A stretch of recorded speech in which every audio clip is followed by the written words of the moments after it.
വാഴ്ത്തപ്പെടുമാറാകട്ടെ. അനുഗ്രഹീതമായ ഈ കർത്തൃപകൽ കാലത്തിന്റെ മധ്യാഹ്ന വേളയിൽ ശ്രേഷ്ഠ കർത്തൃദാസന്മാരോടും വീണ്ടെടുക്കപ്പെട്ട ദൈവജനത്തോടും ചേർന്ന് എന്റെയും വീണ്ടെടുപ്പുകാരനായ ദൈവത്തെ ഒരു പ്രാവശ്യം കൂടി ഈ ഭൂമണ്ഡലത്തിൽ മഹത്വപ്പെടുത്തുവാൻ സർവകൃപാലുവായ ദൈവം എന്റെ ജീവിതത്തിൽ നൽകിയിരിക്കുന്ന അവസരത്തെ ഓർത്ത് നന്ദി നിറഞ്ഞ ഹൃദയത്തോടെ ഞാൻ ദൈവത്തെ സ്തുതിക്കുന്നു, സ്തോത്രം ചെയ്യുന്നു. നിങ്ങൾക്ക് ഏവർക്കും വേഗം വരുന്നവനായ യേശുക്രിസ്തുവിന്റെ നാമത്തിലുള്ള സ്നേഹവന്ദനത്തെ അറിയിക്കുന്നു. എന്റെ പേര് ശ്രീകുമാർ ആണെന്ന് ഈ കർത്തദാസൻ പറഞ്ഞു. അങ്ങനെ തന്നെയാണ്. അങ്ങനെ തന്നെ ഞാൻ ഇവിടുന്ന് എടുക്കപ്പെടുന്നത് വരെ ആയിരിക്കണമെന്നുള്ള നിർബന്ധ ബുദ്ധിയും എനിക്കുണ്ട്. കാരണം എന്തെന്ന് ചോദിച്ചാൽ, ഞാൻ ഒരു മതമാറ്റത്തിന്റെ വക്താവായിട്ട് നിങ്ങളുടെ മുന്നിൽ നിൽക്കുന്നില്ല, ഒരു മനം മാറ്റത്തിന്റെ വക്താവായിട്ടാണ് നിൽക്കുന്നത്. ഞാൻ പെന്തക്കോസ്തിലെ പാസ്റ്ററാണ്. അപ്പോൾ തന്നെ എന്റെ അച്ഛൻ ഇപ്പോഴും സദാശിവൻ നായർ തന്നെയാണ്. എനിക്ക് അതിനൊന്നിനും മാറ്റം വന്നിട്ടില്ല. എന്നാൽ എനിക്കൊരു മാറ്റം വന്നത്, ഞാൻ ആരാധിച്ചു കൊണ്ടിരുന്ന വിഗ്രഹ സമൂഹങ്ങളെ സമൂലമായി എന്റെ ഉള്ളിൽ നിന്ന് മാറ്റി സത്യ ഏക ദൈവത്തെ എന്റെ ഉള്ളിൽ പ്രതിഷ്ഠിച്ചു. എന്നാൽ അപ്രകാരം പ്രതിഷ്ഠിക്കപ്പെട്ടതായ ഞാൻ പ്രതിഷ്ഠിച്ചിരിക്കുന്ന യേശുവിനെ മറ്റുള്ളവരുടെ മുമ്പിൽ അവതരിപ്പിക്കുവാനുള്ള ചാരിതാർത്ഥ്യത്തോടു കൂടി തന്നെയാണ് നിൽക്കുന്നത്. പെന്തക്കോസ്ത് അനുഭവത്തിലേക്ക് കടന്നു വരുന്ന അല്ലെങ്കിൽ കടന്നു വന്ന ജീവിതങ്ങൾ പലപ്പോഴും നോക്കുന്നത് മറ്റുള്ളവർ എങ്ങനെ എന്നുള്ളതാണ്. മറ്റുള്ളവരെ നോക്കണ്ട, യേശുവിനെ നോക്കിയാൽ മതിയെന്ന് സാധാരണ നിലയിൽ നമ്മൾ എല്ലാവരും പറയുമെങ്കിലും ദൈവമക്കളെ, നമ്മൾ മാതൃക ഉള്ളവരാണെങ്കിൽ മാത്രമേ മറ്റുള്ളവർ നമ്മുടെ അരികിലേക്ക് അല്ലെങ്കിൽ ദൈവത്തിന്റെ അടുക്കിലേക്ക് വരത്തുള്ളൂ. കർത്താവ് പറഞ്ഞിരിക്കുന്നത്, നിങ്ങൾ ക്രിസ്തുവിന്റെ മുഖപത്രമാണെന്നും നാം ക്രിസ്തുവിന്റെ സൗരഭ്യവാസനയാണെന്നും. നമ്മുടെ അടുക്കൽ വരുന്നവരെ യേശുവിനെ മണത്തറിയണം. നമ്മുടെ അടുക്കലേക്ക് വരുന്നവരെ യേശുവിനെ നമ്മളിൽ കൂടി വായിച്ച് മനസ്സിലാക്കണം. അതിന് തക്കവണ്ണമുള്ള അവൻ വിശുദ്ധ ജീവിതം നയിക്കുവാൻ കെൽപ്പുള്ളവന് മാത്രമേ യേശുവിനെ പ്രഘോഷിപ്പിക്കുവാനും കഴിയുള്ളൂ എന്ന് വിശ്വസിക്കുന്നവരുടെ കൂട്ടത്തിലാണ് ഞാൻ. എന്നോടൊപ്പം എത്ര പേര് ചേരുമെന്ന് എനിക്കറിയത്തില്ല. എന്റെ ആശയത്തെ അല്ലെങ്കിൽ തന്നെ ഞാൻ കണ്ടെത്തിയിരിക്കുന്ന ഈ വിശ്വാസ സത്യത്തെ മുറുകെ പിടിച്ചുകൊണ്ട് നിത്യത വരെ എത്തുവാൻ ഞാൻ കർത്താവിന് ശരണപ്പെടുന്നു. കരങ്ങളിൽ സ്തുതിച്ചു. തിരുവനന്തപുരത്തെ പൂജപ്പുര എന്ന സ്ഥലത്ത് ഒരു നായർ തറവാട്ടിലെ അച്ഛനമ്മമാരുടെ 5 മക്കളിൽ മൂത്ത മകനായിട്ട് ഞാൻ ജനിച്ചു വളർത്തപ്പെട്ടു. എന്റെ സഹോദരങ്ങൾ, എനിക്ക് ഇളയതായിട്ട് 3 സഹോദരിമാരും ഒരു സഹോദരനുമുണ്ട്. അവിടുത്തെ മൂത്ത മകനായി ഞാൻ ജനിച്ചു വളർത്തപ്പെട്ടു. സാമ്പത്തികമായി ഒരു പരാധീനതകളും ഞങ്ങൾക്ക് ഇല്ലാത്തത് കൊണ്ട് കഷ്ടമെന്തെന്നുള്ളത് പണ്ട് കാലത്ത് എന്റെ ശൈശവ പ്രായത്തിൽ ഞാൻ അനുഭവിച്ചറിഞ്ഞിട്ടില്ല. പ്രത്യേകിച്ച് ഞാൻ എന്ത് ആവശ്യപ്പെട്ടാലും എന്റെ പിതാവ് എനിക്ക് സാധിച്ചു തരുന്ന ഒരു സ്വഭാവം ഉണ്ടായിരുന്നു. അതുകൊണ്ട് കഷ്ടത ഞാൻ അറിഞ്ഞില്ല ദൈവത്തിന്റെ മക്കളെ. എങ്കിലും ഹല്ലേലൂയ, സ്തോത്രം ചെയ്യുന്നു. എന്റെ വിദ്യാഭ്യാസ അനന്തരം ഞാൻ ജോലിക്ക് വേണ്ടി ശ്രമിച്ചു. മെഡിക്കൽ റെപ്രസെന്റേറ്റീവിന്റെ ജോലിയാണ് എനിക്ക് ലഭിച്ചത്. കേരളക്കരയിലുള്ള മിക്കവാറും സ്ഥലങ്ങളിൽ, അതായത് ട്രിവാൻഡ്രം മുതൽ കാസർഗോഡ്, ഇപ്പോഴത്തെ കാസർഗോഡ്, അന്നത്തെ കണ്ണൂർ ജില്ല വരെയുള്ള സ്ഥലങ്ങളിൽ എന്റെ കമ്പനിയുടെ പ്രതിനിധിയായി കടന്നു പോകുവാനും ജോലി ചെയ്യുവാനും സ്വർഗ്ഗത്തിലെ ദൈവം എനിക്ക് അവസരങ്ങൾ തന്നു. അനേക പ്രിയപ്പെട്ടവരെ ഞാൻ പരിചയപ്പെട്ടു. അക്കൂട്ടത്തിലാണ് 1977 കാസർഗോഡ് പട്ടണത്തിൽ അവിടെയുള്ള ഒരു ഹോസ്പിറ്റലിൽ ജോലി ചെയ്തിരുന്നതായ മോളി എന്ന് പറയുന്ന ഒരു യാക്കോബക്കാരി പെൺകുട്ടിയെ ഞാൻ പരിചയപ്പെടുവാനും അത് ഞങ്ങളുടെ വിവാഹത്തിലേക്ക് എത്തിച്ചേരുവാനും ഇടയായിത്തീർന്നു. 1977 ആ മിശ്ര വിവാഹം എന്നൊക്കെ പറഞ്ഞാല് ഇന്ന് മിശ്ര വിവാഹത്തിന്റെ ഒരു കാലഘട്ടമാണ്. മനോരമ പത്രം എടുത്ത് നോക്കിയാല് അവറാച്ചന്റെ മകളെ കുഞ്ഞുണ്ണി നായരുടെ മകൻ കല്യാണം കഴിക്കുന്ന ഫോട്ടോ വരെ ഇടും. ആ കാലഘട്ടത്തിൽ അത് നടക്കത്തില്ല, അത് മനുഷ്യന് ചിന്തിക്കാൻ പോലും പറ്റത്തില്ല. എങ്കിലും ഞാൻ ഇഷ്ടപ്പെട്ടതായ ആ പെൺകുട്ടിയെ വിവാഹം കഴിക്കുവാൻ ഇടയായി തീർന്നു. 2 വീട്ടുകാരുടെയും അനുവാദത്തോടും അവരുടെ സാന്നിധ്യത്തിലും തന്നെ ആ വിവാഹം നടക്കുവാൻ ഇടയായി തീർന്നു. എന്നാൽ ആ വിവാഹ അനന്തരം പലവിധമായ കഷ്ടങ്ങളിൽ കൂടി കടന്നുപോയി. അവിടെയൊക്കെയും ദൈവത്തെ അറിഞ്ഞ് ജീവിക്കുവാനുള്ള ഉപദേശവുമായി പല പ്രിയപ്പെട്ടവരും എന്റെ അടുക്കൽ വന്നു.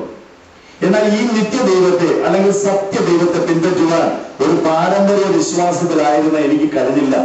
33 കോടി ദൈവന്മാരുണ്ടെന്ന് അഭിമാനിച്ചിരുന്നതായ ഒരു സമൂഹത്തില് അവിടെ ജീവിച്ചു കൊണ്ടിരിക്കുന്ന വ്യക്തിക്ക് ഏക സത്യ ദൈവത്തെ പിൻപറ്റുവാൻ പ്രയാസമാണ് എന്നുള്ളത് അറിഞ്ഞുകൊണ്ട് തന്നെയാണ് ഇന്ന് പകൽക്കാലം ഞാൻ നിങ്ങളോട് സംസാരിക്കുന്നത്. എന്നാൽ ഒരു കാര്യം നിങ്ങൾ മനസ്സിലാക്കണം, 33 കോടി ദൈവന്മാരിൽ ഒരുവനെ പോലും ഒരു വ്യക്തിക്ക് അവന്റെ ജീവിതത്തില് അവൻ എത്ര 80 വയസ്സ് 90 വയസ്സ് വരെ ജീവിച്ചാൽ ഇതിൽ പറയുന്ന ഒറ്റ ദൈവത്തെ പ്രസാദിക്കാൻ കഴിയത്തില്ല. ശിവനെ പ്രസാദിച്ച് ഇങ്ങോട്ട് വരുമ്പോഴാണ് വീണ്ടും ജ്യോത്സ്യം പറയുന്ന പാർവതി കോപിച്ചിരിക്കുന്നു. പാർവതിയെ പ്രസാദിച്ചു കഴിയുമ്പോൾ സുബ്രഹ്മണ്യൻ കോപിക്കും, സുബ്രഹ്മണ്യനെ പ്രസാദിച്ചു കഴിയുമ്പോൾ കൃഷ്ണൻ കോപിക്കും. അങ്ങനെ 33 ദേവന്മാരും കോപിച്ച് ഒരുവന്റെ ജീവിതം മുഴുവൻ നശിച്ചു പോകും.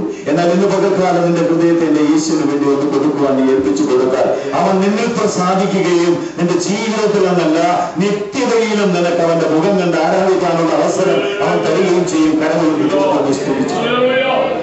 ഞാൻ എന്റെ അനുഭവ സാക്ഷ്യത്തിലേക്ക് കടക്കുന്നതിന് മുമ്പ് തിരുവചനത്തിൽ നിന്നൊരു വേദശകലം വായിക്കുവാൻ കർത്താവിൽ ശരണപ്പെടുന്നു. അതിനാധാരമായി വിലാപങ്ങളുടെ പുസ്തകം 3-ാം അധ്യായം അതിന്റെ 1-ാമത്തെ വാക്യം ആരെങ്കിലും വായിച്ചു.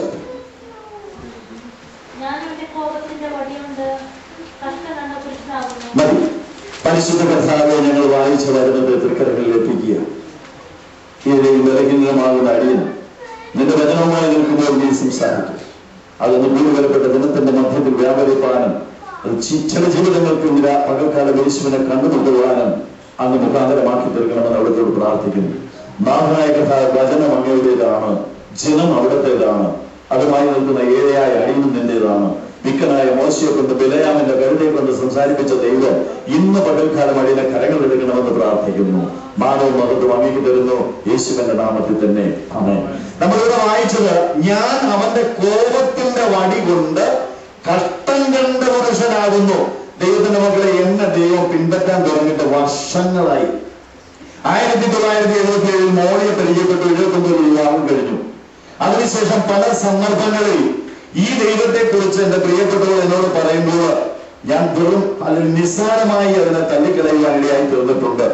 പല സന്ദർഭങ്ങളിലും വേദപുസ്തകം തന്നെ മടിയിൽ വെച്ചുകൊണ്ട് തലയിൽ തോർത്തുമിട്ട് നിറകണ്ണുകളോടുകൂടി നിലവിളിക്കുന്ന എന്റെ പ്രിയപ്പെട്ടവരുടെ അടുക്കലേക്ക് ഞാൻ കടന്നു ചെല്ലുമ്പോൾ വിശ്വാസത്തിൻ്റെതായ തീഷ്ണത, RSSന്റേതായ ചുടുരക്തം എന്റെ സിരകളിൽ കൂടി ഓടുന്നു എന്ന് വ്യാമോഹിച്ചു കൊണ്ടിരുന്ന ഞാന് അവരുടെ പക്കലിരിക്കുന്ന വേദപുസ്തകം കാലുകൊണ്ട് തട്ടിത്തെറിപ്പിച്ച് അത് ഭിത്തിയിൽ പോയി തട്ടി താഴെ വന്ന് വീഴുന്ന അനുഭവങ്ങൾ ഉണ്ടായിട്ടുണ്ട്.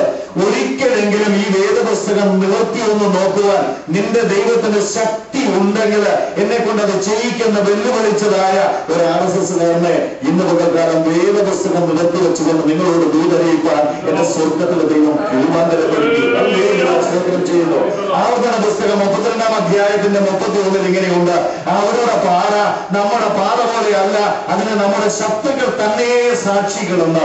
ദൈവത്തിന്റെ മക്കളെ വേദപുസ്തകത്തെ തട്ടിത്തെറിപ്പിച്ച വ്യക്തിയെ കൊണ്ട്, അതിൽ പറയുന്ന ക്രിസ്തുവിനെ പുച്ഛിച്ചു തള്ളിയ വ്യക്തിയെ കൊണ്ട്, ഈ ആരാധന വ്യർത്ഥമെന്ന് പറഞ്ഞ വ്യക്തിയെ കൊണ്ട്, അവൻ ഹല്ലേലൂയ ആരാധന ഇടയിൽ അവൻ ഹല്ലേലൂയ ആത്മാവിൽ ആരാധിക്കുന്ന ദൈവജനത്തിന്റെ പാട്ടുകൾക്ക് അശ്ലീല ചുവയുള്ള പാരടി ഗാനങ്ങൾ പാടി രസിച്ച പ്രിയപ്പെട്ടവരെ ഇന്ന് കൊയർ നയിക്കുവാൻ സ്വർഗത്തിലെ ദൈവം ഉപയോഗിച്ചു കൊണ്ടിരിക്കുന്നു.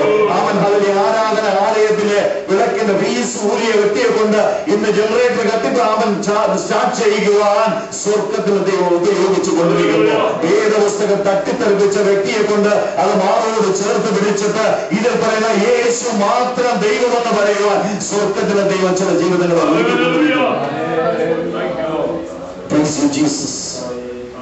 ദൈവത്തിന്റെ ജനമേ, അതിനുശേഷമായി എനിക്ക് 2 കുഞ്ഞുങ്ങൾ ജനിച്ചു.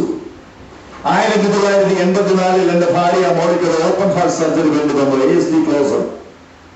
ആ സർജറിക്ക് വിധേയയായി ട്രിവാൻഡ്രം മെഡിക്കൽ കോളേജിൽ കിടക്കുമ്പോൾ ഓപ്പറേഷന് ശേഷം 14ാമത്തെ ദിവസം പരിശോധിച്ച ഡോക്ടർമാർ വന്നിട്ട് എന്നോട് പറഞ്ഞു, കുമാർ, മോളുടെ കാര്യത്തിൽ ഒന്നും പറയാൻ പറ്റത്തില്ല. സാധാരണ നിലയിൽ 9ാം പക്കം വീട്ടിൽ വിടുന്നതാണ്. ഇപ്പോൾ 14 ദിവസം കഴിഞ്ഞു, ഒന്നും പറയാൻ പറ്റത്തില്ല. ഇനി 3 ആഴ്ച കഴിയാതെ ഞങ്ങൾക്കൊന്നും പറയാൻ പറ്റത്തില്ല എന്ന് പറഞ്ഞപ്പോൾ വളരെ നിരാശനായി ഞാൻ. സാമ്പത്തികമായ പ്രതിസന്ധികൾ ആ കാലത്ത് തന്നെ 68,000 രൂപ ചെലവഴിച്ചു. എന്നിട്ടൊന്നും ആയിട്ടില്ല. വീട്ടുകാരുടെ സപ്പോർട്ടില്ല, അവൻ മറ്റാരും സപ്പോർട്ടില്ല. ചില സ്നേഹിതന്മാരെ മാത്രമാണ് ഒരു ആശ്രയമായി ഉണ്ടായിരുന്നത്. എങ്കിലും ഭാരപ്പെടുവാൻ പോയില്ല. എന്നാൽ എനിക്കൊരു ധൈര്യം ഉണ്ടായിരുന്നു, 33 കോടി ദേവന്മാരുണ്ടല്ലോ, അവർക്ക് അസാധ്യമായി ഒന്നുമില്ല. ഞാൻ അവൻ ഹല്ലേലൂയ ഡോക്ടർമാരുടെ ആ അഭിപ്രായം കേട്ടപ്പോൾ തന്നെ ഞാൻ നേരെ ബൈക്കും എടുത്തുകൊണ്ട് അവൻ ഹല്ലേലൂയ സ്തോത്രം ചെയ്ത് ഈസ്റ്റ് കൊണ്ടുപോയി. അവിടെയുള്ളതായ വലിയ അമ്പലത്തിലെ പ്രിയപ്പെട്ടവരോട് ചെന്നിട്ട് പറഞ്ഞു, എന്റെ ഭാര്യയെ ഒന്ന് ജീവിപ്പിച്ചു തരുവാൻ നിനക്ക് കഴിയുമ്പോൾ.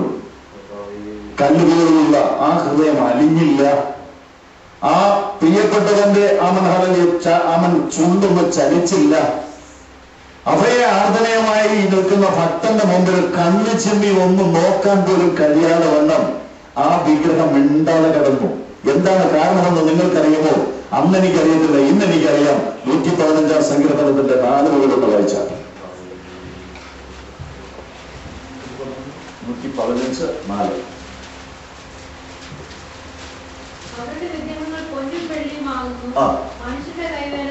അവരുടെ വിഗ്രഹങ്ങൾ പൊന്നും വെള്ളിയുമാകുന്നു, മനുഷ്യരുടെ കൈവേല തന്നെ. അടുത്തത്, അവയ്ക്ക് വായ് ഉണ്ടെങ്കിലും സംസാരിക്കുന്നില്ല, കണ്ണുണ്ടെങ്കിൽ കാണുന്നില്ല, ചെവി ഉണ്ടെങ്കിൽ കേൾക്കുന്നില്ല, മൂക്കുണ്ടെങ്കിലും മണക്കുന്നില്ല. ഈ ഒരൊറ്റ കാരണം കൊണ്ടാണ് ആ ശ്രീപത്മനാഭൻ മിണ്ടാതെ കിടന്നതെന്ന് അന്ന് ശ്രീകുമാറിന് പിടികിട്ടിയില്ല. ഇന്നെനിക്ക് മനസ്സിലായി. ഹല്ലേലൂയ, സ്തോത്രം ചെയ്യുന്നു. ഞാൻ തൊട്ടടുത്ത അമ്പലത്തില് ഒരു മഹാരോഗിനിയായ ഒരു ദൈവമുണ്ട്. തിരുവനന്തപുരത്തുകാർ മുഴുവൻ അമ്മയെന്ന് വിളിക്കുന്ന ആ പ്രിയപ്പെട്ടവരടുത്ത് ചെന്നിട്ട് പറഞ്ഞു, എന്റെ ഭാര്യയെ ഒന്ന് ജീവനോടെ തരാൻ നിനക്ക് കഴിയുമോ? 300 കലം പൊങ്കാലയും 501 വെടിയും വെച്ചിട്ടും ആ പ്രിയപ്പെട്ടവരുടെ ചെവി ഒന്ന് തുറക്കുകയോ കണ്ണൊന്ന് തുറക്കുകയോ ചെയ്തില്ല. നിരാശനായി ഞാൻ വന്നു. വീണ്ടും ഗണപതിയുടെ അടുക്കൽ വന്നിട്ട് 250 നാളികേരം അദ്ദേഹത്തിന്റെ തലയിൽ അടിച്ചിട്ടും അദ്ദേഹവും മറുപടി തന്നില്ല. ദൈവത്തിന്റെ നിരാശ കൊണ്ട് നിൽക്കുന്ന എനിക്ക് ഹല്ലേലൂയ, സ്തോത്രം ചെയ്യുന്നു. സ്വർഗ്ഗത്തിലെ ദൈവത്തിന്റെ ഓമനകുമാരനാകുന്ന ക്രിസ്തുവിന്റെ പരിശുദ്ധാത്മാവിന്റെ ശക്തി ആകാശം കീറി ഇറങ്ങി വന്ന് പ്രവർത്തിക്കുന്നത് അനുഭവിക്കാനിടയായി തീർന്നു.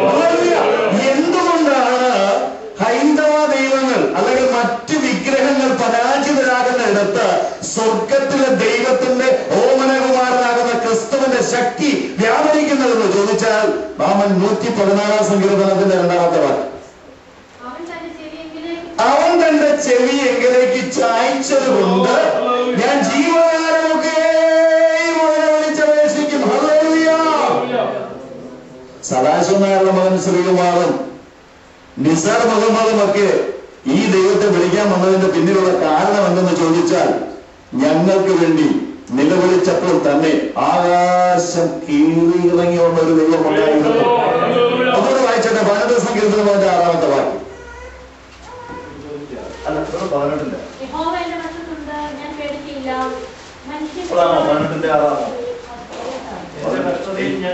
എന്റെ കഷ്ടതയിൽ ഞാൻ യഹോവയോട് വിളിച്ചപേക്ഷിച്ചു, എന്റെ ദൈവത്തോട് നിലവിളിച്ചു.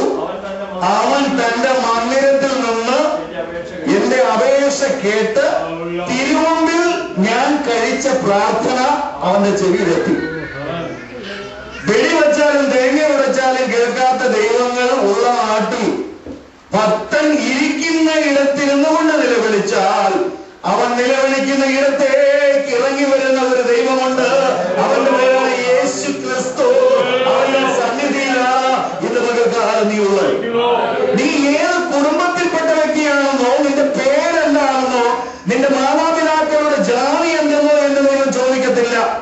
അവന് വേണ്ടത് ഒന്ന് മാത്രം. ഇന്ന് പകൽക്കാലം നിന്റെ ഹൃദയം നീ അവന് കൊടുക്കുവാൻ നീ തയ്യാറായാൽ നിന്റെ പ്രശ്നത്തിന് പരിപൂർണമായ അവൻ വിടുതൽ നൽകുവാൻ എന്റെ ദൈവം ശക്തനാണ്.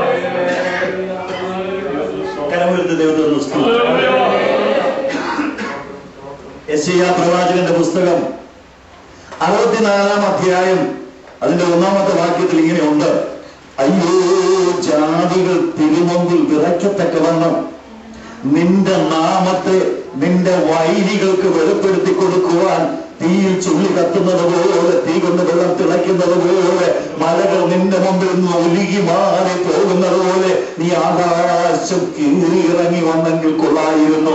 ഇന്ന് പകൽക്കാലം എന്നെ കേൾക്കുന്ന പ്രിയമുള്ളവരെ, ആത്മാർത്ഥമായി നിന്റെ പ്രശ്നത്തെ എന്റെ ദൈവത്തിന്റെ കരങ്ങളിൽ ഏൽപ്പിച്ചുകൊണ്ട് അങ്ങനെ നീ ഒന്ന് നിലവിളിച്ചു നോക്കിക്കേ. ഇന്ന് പകൽക്കാലം നിന്റെ പ്രശ്നത്തിന് പരിഹാരം വരുത്തുവാൻ, നിന്റെ പ്രാർത്ഥനയ്ക്ക് ഉത്തരം തരുവാൻ എന്റെ ദൈവം ശക്തനാണെന്ന് ഞാൻ എന്റെ ജീവിതത്തിൽ അനുഭവിച്ചതാണ്. 2 വാക്യങ്ങൾ കൂടി വായിച്ചത്. യെശയ്യാ പ്രവാചകന്റെ പുസ്തകം 44-ാം അധ്യായത്തിന്റെ 9. യെശയ്യാവ് 44:9.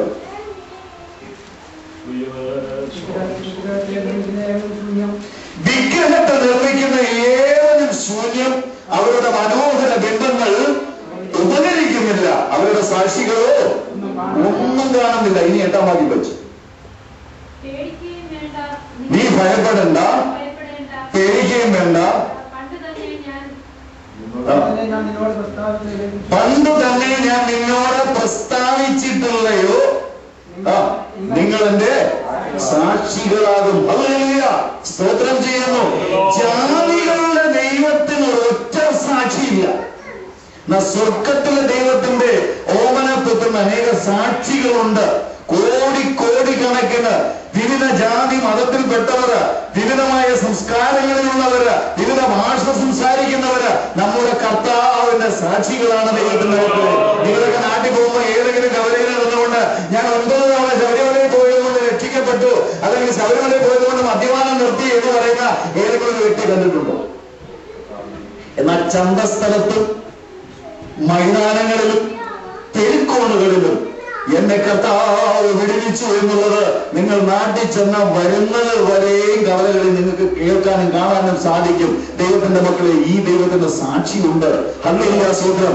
ഞാൻ അവന്റെ കോപത്തിന്റെ വടി കൊണ്ട് കഷ്ടങ്ങളുടെ പുരുഷനാണ്. ഹല്ലേലൂയ. യേശു കർത്താവിനെ സ്നേഹിച്ചിരുന്നു. വിഗ്രഹങ്ങളെ വണങ്ങി ഞാൻ തിരിച്ചെന്റെ ഭാര്യയുടെ കിടക്കക്കരികിലേക്ക് വന്നപ്പോൾ നിരാശയിൽ കിടക്കുന്ന എന്റെ പ്രിയപ്പെട്ടവളെ കണ്ടു. എന്റെ നെറ്റി മുഴുവൻ ചാണകവും കുങ്കുമവും ആവശ്യത്തിന് അവൻ പിച്ചിപ്പൂ ഹാരവും എന്റെ പക്കലുണ്ട്. അതെന്റെ ഭാര്യയുടെ അവൻ കിടന്ന റൂമിൽ കൊണ്ടുവച്ച് മേശപ്പുറത്ത് വെച്ചു. എന്റെ ഭാര്യയുടെ നെറ്റിത്തടത്തിലേക്ക് ഞാൻ സിന്ദൂരവും ഭസ്മവും അല്ലെങ്കിൽ കറുത്ത പൊട്ടും ഒക്കെ കൂടെ ഇട്ട് നോക്കി വിരൂപമാക്കി കൊടുത്തു. അവളെല്ലാം കൂടെ തൂത്ത് കളഞ്ഞിട്ട് പറഞ്ഞു, എന്നെ ഇനിയും വിരൂപമാക്കണ്ട. ഹല്ലേലൂയ. നിങ്ങളുടെ ദൈവങ്ങൾക്ക് എന്നെ രക്ഷിക്കാൻ കഴിയത്തില്ല. എന്നെ രക്ഷിക്കുന്ന ഒരു ദൈവമുണ്ട്. ആ ദൈവത്തെ നിങ്ങൾ എന്ന് വിളിക്കുന്നുവോ അന്ന് മാത്രമേ എന്റെ ജീവിതത്തിൽ ഒരു വിടുതൽ ലഭിക്കുകയുള്ളൂ. ഹല്ലേലൂയ, സ്തോത്രം. ഞാൻ പറഞ്ഞത്, നീ മരണക്കിടക്കയിൽ കിടന്നുകൊണ്ട് എന്നോട് ഇങ്ങനെ പറഞ്ഞു കഴിഞ്ഞാൽ ഞാനിത് സമ്മതിച്ചതൊന്നും വിശ്വസിക്കേണ്ട. ഞാൻ സമ്മതിക്കത്തില്ല. മോളി മരിച്ച മറ്റൊരു പെണ്ണിനെ കല്യാണം കഴിക്കാനുള്ള ആരോഗ്യം എനിക്കുണ്ട്. എങ്കിൽ പോലും നിന്റെ ദൈവത്തെ ഞാൻ വിളിക്കത്തില്ല. ഒരു RSSകാരന്റെ അന്നത്തെ ചിന്തയാണ്. RSSകാരന്റെ കാര്യങ്ങളൊക്കെ പറയുമ്പോൾ അന്ന് എനിക്ക് ഭയങ്കര ഹരമായിരുന്നു. RSSകാരൻ പറയുന്നത് ശ്രീരാമന്റെ ജന്മഭൂമിയാണ് ഭാരതമെന്നും ശ്രീരാമന്റെ വാദപീഠത്തിലേക്ക് ഇന്ത്യയെയും കൊണ്ട് വെച്ചു കൊടുക്കണമെന്നൊക്കെ പറഞ്ഞ് രാമജന്മഭൂമി എന്നൊക്കെ പറഞ്ഞ് അഭിമാനിക്കുന്നുണ്ട്. അന്ന് ഞാനും അഭിമാനിച്ചു. എന്നാൽ ആത്മാവിന്റെ നിലവിലുള്ളതായ ഒരു ദൈവകൃത്യൻ എന്നുള്ള നിലയിൽ ഞാൻ നിങ്ങളോടൊരു കാര്യം പറയാം. ഈ ശ്രീരാമന്റെ ഭാര്യ സീതാദേവിയെ രാവണൻ തട്ടിക്കൊണ്ടുപോയി. നിങ്ങളൊക്കെ പഠിച്ചിട്ടില്ലല്ലോ. ഈ രാവണന്റെ അടുത്തുനിന്ന് ഈ പ്രിയപ്പെട്ടവരെ മടക്കി കൊണ്ടുവരുവാൻ ഇത്രയും വലിയ ദൈവത്തിന് കഴിഞ്ഞില്ല. അദ്ദേഹം നേരെ പോയി വാനരന്മാരുടെ അടുക്കൽ ചെന്നു, കുരങ്ങന്മാരുടെ അടുക്കൽ. അവരോട് ചെന്നിട്ട് പറഞ്ഞു, എന്റെ ഭാര്യ ഒരുപ്പം തട്ടിക്കൊണ്ട് പോയിരിക്കുകയാണ്, അവൾ എവിടെ കൊണ്ടുവന്ന് കണ്ടുവരാമെന്ന് ചോദിച്ചു. ഹനുമാൻ എന്ന് പറഞ്ഞ ഒരു കുരങ്ങൻ ചാടിപ്പോയി ലങ്കയിൽ ചെന്നിട്ട് അവൾ ഇരിക്കുന്ന സ്ഥലവും അടയാളവും ഒക്കെ വന്നിട്ട് ദൈവത്തോട് പറഞ്ഞു. കൊണ്ടുവരാൻ പോയിട്ടുണ്ട് അറിയത്തില്ല. എവിടെ ഉണ്ടെന്ന് കണ്ടുപിടിച്ചു കൊടുത്താലും സ്വന്തം ഭാര്യയെ കൊണ്ടുവരുവാൻ കെൽപ്പില്ലാത്ത ഒരു ദൈവം. എന്നാൽ അദ്ദേഹം ചില കുരങ്ങന്മാരെ കൂട്ടുപിടിച്ചു, അണ്ണാരക്കണ്ണനെ കൂട്ടുപിടിച്ചു. അണ്ണാരക്കണ്ണൻ വെള്ളത്തിൽ ചാടും, മണലിൽ ചാടും, വീണ്ടും വെള്ളത്തിൽ ചാടും. 1/2 സ്പൂൺ മണൽ കിട്ടും, അതും മതി. കുരങ്ങന്മാരും കൂടി സഹായിച്ചൊരു പാലമുണ്ടാക്കി ചെന്ന് ആ പ്രിയപ്പെട്ടവരെ കൊണ്ടുവന്നു എന്ന് അവൻ ചരിത്രം എഴുതി വെച്ചിരിക്കുന്നു. അത് വളരെ ശക്തമായി വിളിച്ചു പറയുവാനാണ് ഞാൻ. എന്നാൽ ഇന്ന് ആ പകൽക്കാലം ഞാൻ നിങ്ങളോടൊന്ന് പറയട്ടെ, ലക്ഷക്കണക്കിന് ഇസ്രായേൽ ജനം ചെങ്കടലിന്റെ മുമ്പിൽ നിന്ന് നിങ്ങൾ വിളിച്ചു. അക്കരെ കിടക്കാൻ മാർഗമില്ല, നീ ഇവനാണോ ഞങ്ങളെ കൊണ്ടുവന്നത്? ഞങ്ങൾക്ക് ചാകുവാനാണെങ്കിൽ അവിടെ ശവക്കോട്ട ഉണ്ടായിരുന്നു, ഭക്ഷിപ്പാൻ അവിടെ എല്ലാം ഉണ്ടായിരുന്നു. ഫറവോ ഞങ്ങളെ കൊണ്ട് ജോലി ചെയ്യിച്ചുവെങ്കിലും ഇറച്ചിക്കാലത്തിൽ നിന്ന് കൈയെടുക്കാൻ പോലും നേരമില്ലാതെ മിഷ്ടാന്ന ഭോജനം തന്ന് ഞങ്ങളെ വഴി നടത്തിയവന്റെ അടുക്കൽ നിന്ന് വിളിച്ചു കൊണ്ടുവന്ന് ഈ കടലിൽ മുക്കി കൊല്ലുവാനാണോ നീ കൊണ്ടുവന്നെന്ന് ചോദിച്ചു നടത്തിപ്പുകാരനായ മോശയെ ചോദ്യം ചെയ്തപ്പോൾ പിറകിൽ തിരിഞ്ഞു നോക്കിയപ്പോൾ ഫറവോയുടെ കുതിര കുളമ്പടിയും രഥങ്ങളുടെയും തേരിന്റെയും ഒച്ചയും കേട്ടപ്പോൾ ജനം പതറി. എന്നാൽ നടത്തിപ്പുകാരൻ പതറിയില്ല. അവർ ഉയരത്തിലേക്ക് ഒന്ന് നോക്കി, ആകാശം കീറിയിറങ്ങി വന്നു. പിന്നത്തേതിൽ എന്താ സംഭവിച്ചത് നമുക്കറിയാം. മോശയോട് ദൈവം പറഞ്ഞു, നിന്റെ കയ്യിലിരിക്കുന്ന വടി ഒന്ന് നീട്ടാൻ പറഞ്ഞു. നീട്ടി. ചെങ്കടൽ 2ആയി വിഭാഗിക്കപ്പെട്ടു. ഉണങ്ങിയ നിലത്തുകൂടി ലക്ഷക്കണക്കിന് ജനങ്ങൾ ഒറ്റ രാത്രി കൊണ്ട് അക്കരെ കടന്നു. ദൈവമക്കളെ, ഇത് മാത്രം മതി എന്റെ യേശുവിനെ ഉയർത്തുവാനും അവന്റെ പിന്നാലെ പോകുവാനും. കെൽപ്പില്ലാത്ത ദൈവത്തിന്റെ പിറകെ നടന്ന് നിന്റെ ജീവിതം പാഴാക്കി കളയാതെ ജീവിക്കുന്ന ദൈവത്തിന്റെ മാർഗത്തിലേക്ക് മടങ്ങി വരുവാൻ എന്ന് പകൽക്കാലം പരിശുദ്ധാത്മാവിനെ കാലവേള വരെയാണ് കരമുയർത്തി ദൈവത്തെ സ്തുതിച്ചത്. 3:20 ഒരു ദൈവകൃത്യം എന്റെ ഭാര്യ കിടന്നതായ റൂമിന്റെ അടുക്കിലേക്ക് വന്നു. കഥയിൽ മുട്ടി പൊട്ടി. ഞാൻ തുറന്നു നോക്കിയ ഒരു പാസ്റ്റർ.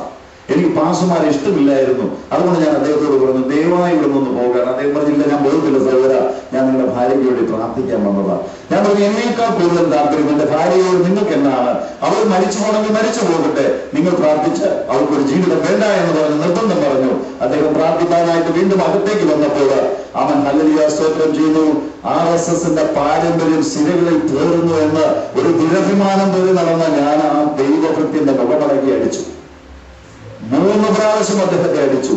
അദ്ദേഹത്തിന്റെ കയ്യിലിരുന്ന സത്യവേദ പുസ്തകത്തെ ഞാൻ പിടിച്ചു വാങ്ങി മെഡിക്കൽ കോളേജിന്റെ കോറിഡോറിലേക്ക് എറിഞ്ഞു. എന്നെ ഒരു നിമിഷം നോക്കിക്കൊണ്ട് അവൻ കണ്ണിൽ കൂടി കണ്ണുനീർ ഇറ്റു വീണ് ആ ദൈവഭൃത്യൻ ഇറങ്ങിപ്പോയി. അരമണിക്കൂർ കഴിഞ്ഞ് ഞാൻ ഒരു കാപ്പി മേടിക്കാനായിട്ട് ചെന്നപ്പോൾ ഞാൻ ഇരുന്ന ടേബിളിന്റെ ഓപ്പോസിറ്റ് ചെയറില് ആ പ്രിയപ്പെട്ടവൻ ഇരുന്നുകൊണ്ട് എന്നോട് പറയുന്നു, നിങ്ങൾ വരുമെന്ന് എന്റെ ദൈവം പറഞ്ഞു. അതിനാ ഞാൻ ഇവിടെ ഇരിക്കുന്നത്. ദൈവമക്കളെ, എന്റെ പാരമ്പര്യവും എന്റെ RSSന്റേതായ ആ ചോരത്തലപ്പൊക്കെ ആ ദൈവമനുഷ്യന്റെ മുമ്പിൽ അരിഞ്ഞില്ലാതെയായി. ഞാൻ അദ്ദേഹത്തിന്റെ കരങ്ങൾ കൂട്ടിപ്പിടിച്ചിട്ട് പറഞ്ഞു, ക്ഷമിക്കണം ദൈവഭൃത്യനെ, നിങ്ങൾ വന്ന് എന്റെ ഭാര്യയ്ക്ക് വേണ്ടി പ്രാർത്ഥിക്കാൻ പറഞ്ഞു. അദ്ദേഹം എന്റെ ഭാര്യയ്ക്ക് വേണ്ടി പ്രാർത്ഥിക്കാൻ വന്നെങ്കിലും കണ്ണുകൾ അടച്ച എന്റെ ശിരസിൽ കൈവച്ചിട്ട് അദ്ദേഹം പറഞ്ഞു, എന്റെ വേലയ്ക്ക് വേണ്ടി വേർതിരിക്കപ്പെട്ട എന്റെ ദാസനെ എന്ന് പറഞ്ഞിട്ടാണ് അദ്ദേഹം എന്നോട് ആലോചന പറഞ്ഞത്. എന്നിട്ട് ഭാര്യയ്ക്ക് വേണ്ടി പ്രാർത്ഥിച്ചത്. 6ാമത്തെ ദിവസം എന്റെ ഭാര്യയെ വീട്ടിലേക്ക് കൊണ്ടുപോകുമെന്ന് അദ്ദേഹം പറഞ്ഞു. അതങ്ങനെ തന്നെ സംഭവിക്കുകയും ചെയ്തു. ദൈവത്തിന്റെ മക്കളെ, നിങ്ങളോട് ഡോക്ടർ പറയുന്നതിനേക്കാൾ ഒരു പാസ് പറയുന്നതിന് വില കൊടുത്താൽ ഹല്ലേലൂയ സുഖം നിങ്ങളുടെ ജീവിതത്തിൽ വലിയ വിടുതലാവും. മറ്റാര് നിങ്ങളോട് പറയുന്നതിനേക്കാളും എന്റെ യേശു കർത്താവിന്റെ വാക്കുകൾക്ക് നിങ്ങൾ വില കൊടുക്കുകയാണെങ്കിൽ അതായിരിക്കും ജീവിതത്തിൽ ഏറ്റവും ഉന്നതമായ അവസ്ഥയെന്ന് പറയുവാൻ എന്റെ ജീവിതത്തിൽ അനുഭവമുണ്ട്. ദൈവത്തിന്റെ മക്കളെ, ആ ദൈവഭൃത്യൻ പോകാൻ സമയത്ത് ഞാൻ അദ്ദേഹത്തോട് സംസാരിച്ചപ്പോഴാണ് അറിയുന്നത് അദ്ദേഹത്തിന്റെ പേര് വിജയകുമാറാണ്. അദ്ദേഹത്തിന്റെ പിതാവിന്റെ പേര് പരമേശ്വരൻ നായരാണ്. അദ്ദേഹം ഒരു അഡ്വക്കേറ്റ് ആയിരുന്നു. അദ്ദേഹത്തിന്റെ ഭാര്യ ഒരു ഗൈനക്കോളജിസ്റ്റ് ആയിരുന്നു. അദ്ദേഹത്തിന്റെ ബോൺ ക്യാൻസർ വന്നിട്ട് ഈ ലോകത്ത് നിന്ന് മാറ്റപ്പെടുമെന്നുള്ളതായ ചിന്ത വന്നപ്പോൾ അദ്ദേഹത്തെ വലിയൊരു മെഡിക്കൽ കോളേജിലേക്ക് തന്റെ പ്രിയപ്പെട്ടവർ കൊണ്ടുപോയി. വൈദ്യശാസ്ത്രം മനഃപ്പാഠമാക്കിയ പ്രിയ സഹോദരിക്ക് മനസ്സിലായി, തന്റെ പ്രിയപ്പെട്ടവർ നാളുകൾ കഴിയുമ്പോൾ മരിച്ചു പോകും. അഥവാ ജീവിച്ചിരുന്നാൽ അരയ്ക്ക് താഴോട്ട് തളർന്നു പോകും. അവളോടൊപ്പം മെഡിസിൻ പഠിച്ചിരുന്ന ഒരുവന്റെ കൂടെ അവൾ ഒളിച്ചോടി പോയപ്പോൾ ആത്മഹത്യക്ക് വേണ്ടി തക്കം പാർത്തിരുന്ന ദൈവപുരുഷന്റെ അടുക്കിലേക്ക് നയമാന്റെ വീട്ടിലെ അടിച്ചുതലിക്കാരി പെണ്ണിനെ പോലെ കൃപ പ്രാപിച്ച ചില ദൈവമക്കൾ കടന്നു എന്ന് സുവിശേഷം പറഞ്ഞു. ഈ നയമാന്റെ വീട്ടിലെ അടിച്ചുതലിക്കാരി എന്ന് പറഞ്ഞാൽ എന്തോ? അരാമ്യ സൈന്യത്തിന്റെ സേനാനായകനായിരിക്കുന്ന നയമാൻ പ്രവാസിയായ ഒരു കൂട്ടം ജനങ്ങളെ കൊണ്ടുവന്ന് കൽത്തുറുങ്കിലടച്ചു. അതിൽ നിന്ന് ചുറുചുറുക്കുള്ള ഒരു പെണ്ണിനെ അദ്ദേഹത്തിന്റെ വീട്ടിലെ അടുക്കളക്കാരിയാക്കി കൊണ്ടുവന്നു. 2 രാജാക്കന്മാരുടെ പുസ്തകം 5-ാം അധ്യായം. അല്ലെങ്കിൽ അവരെ കൊണ്ട് അവിടെ ആക്കി വെച്ചപ്പോൾ അവർ ആ കാര്യങ്ങളൊക്കെ ശ്രദ്ധിക്കുന്നുണ്ട്. എന്നാൽ ഹല്ലേലൂയ സ്തോത്രം 5-1 പറയുന്നു, നയമാൻ പരാക്രമശാലി എങ്കിലും കുഷ്ഠരോഗി. അവൻ മോശയിലെ ന്യായപ്രമാണം നിലനിൽക്കുന്ന കാലഘട്ടത്തിൽ കുഷ്ഠരോഗിക്ക് പാളയത്തിനകത്ത് വരാൻ അനുവാദമില്ല. പാളയത്തിന് പുറത്തായിരിക്കണം. അവൻ സ്വയം വായ മൂടിക്കൊണ്ട് തല മൂടിക്കൊണ്ട് അവൻ പറഞ്ഞുകൊണ്ടിരിക്കണം, അശുദ്ധൻ അശുദ്ധൻ അശുദ്ധൻ, ഇങ്ങനെ പറഞ്ഞുകൊണ്ടിരിക്കണം. ഇല്ലെങ്കിൽ അവനെ കല്ലെറിഞ്ഞു മുതലും പാളയത്തിനകത്ത് വരാൻ പാടില്ല. എന്നാൽ അപ്രകാരം ഇരിക്കേണ്ട നയമാൻ വേഷഭൂഷാദികൾ അണിഞ്ഞ് രാജകീയ വസ്ത്രങ്ങൾ ധരിച്ച് അധികാരത്തിന്റെ ചിഹ്നം തന്റെ കുപ്പായത്തിൽ വെച്ച് അവൻ രാജാവിനോട് ചേർന്ന് ഒട്ടിനുകൊണ്ട് കാര്യങ്ങൾ നടത്തുന്നത് ഈ പെൺകുട്ടിക്ക് മനസ്സിലായി.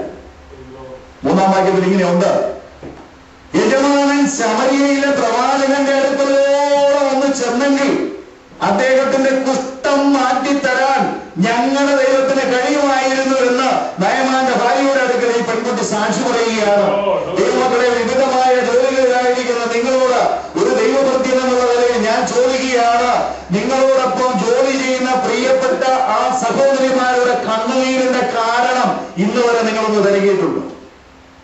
ഒരുപക്ഷേ അവരുടെ പ്രിയപ്പെട്ടവൻ മദ്യപാനിയായിരിക്കാം, വെറിക്കൂട്ടുകാരനായിരിക്കാം, വ്യഭിചാരിയായിരിക്കാം. ആയതിനെ കുറിച്ച് നിങ്ങൾ ചോദിച്ച് മനസ്സിലാക്കിയിട്ടുണ്ടോ?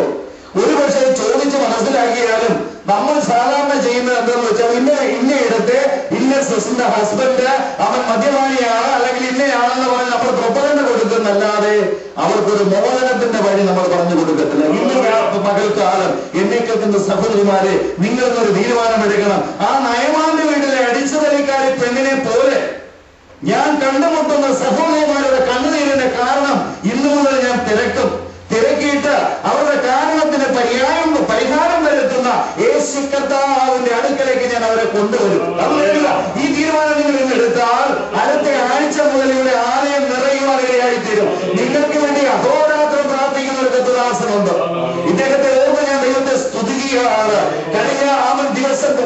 ബന്ധപ്പെട്ടപ്പോൾ അദ്ദേഹത്തിന്റെ ജോലിയിൽ വ്യാപൃതനായിരുന്നു.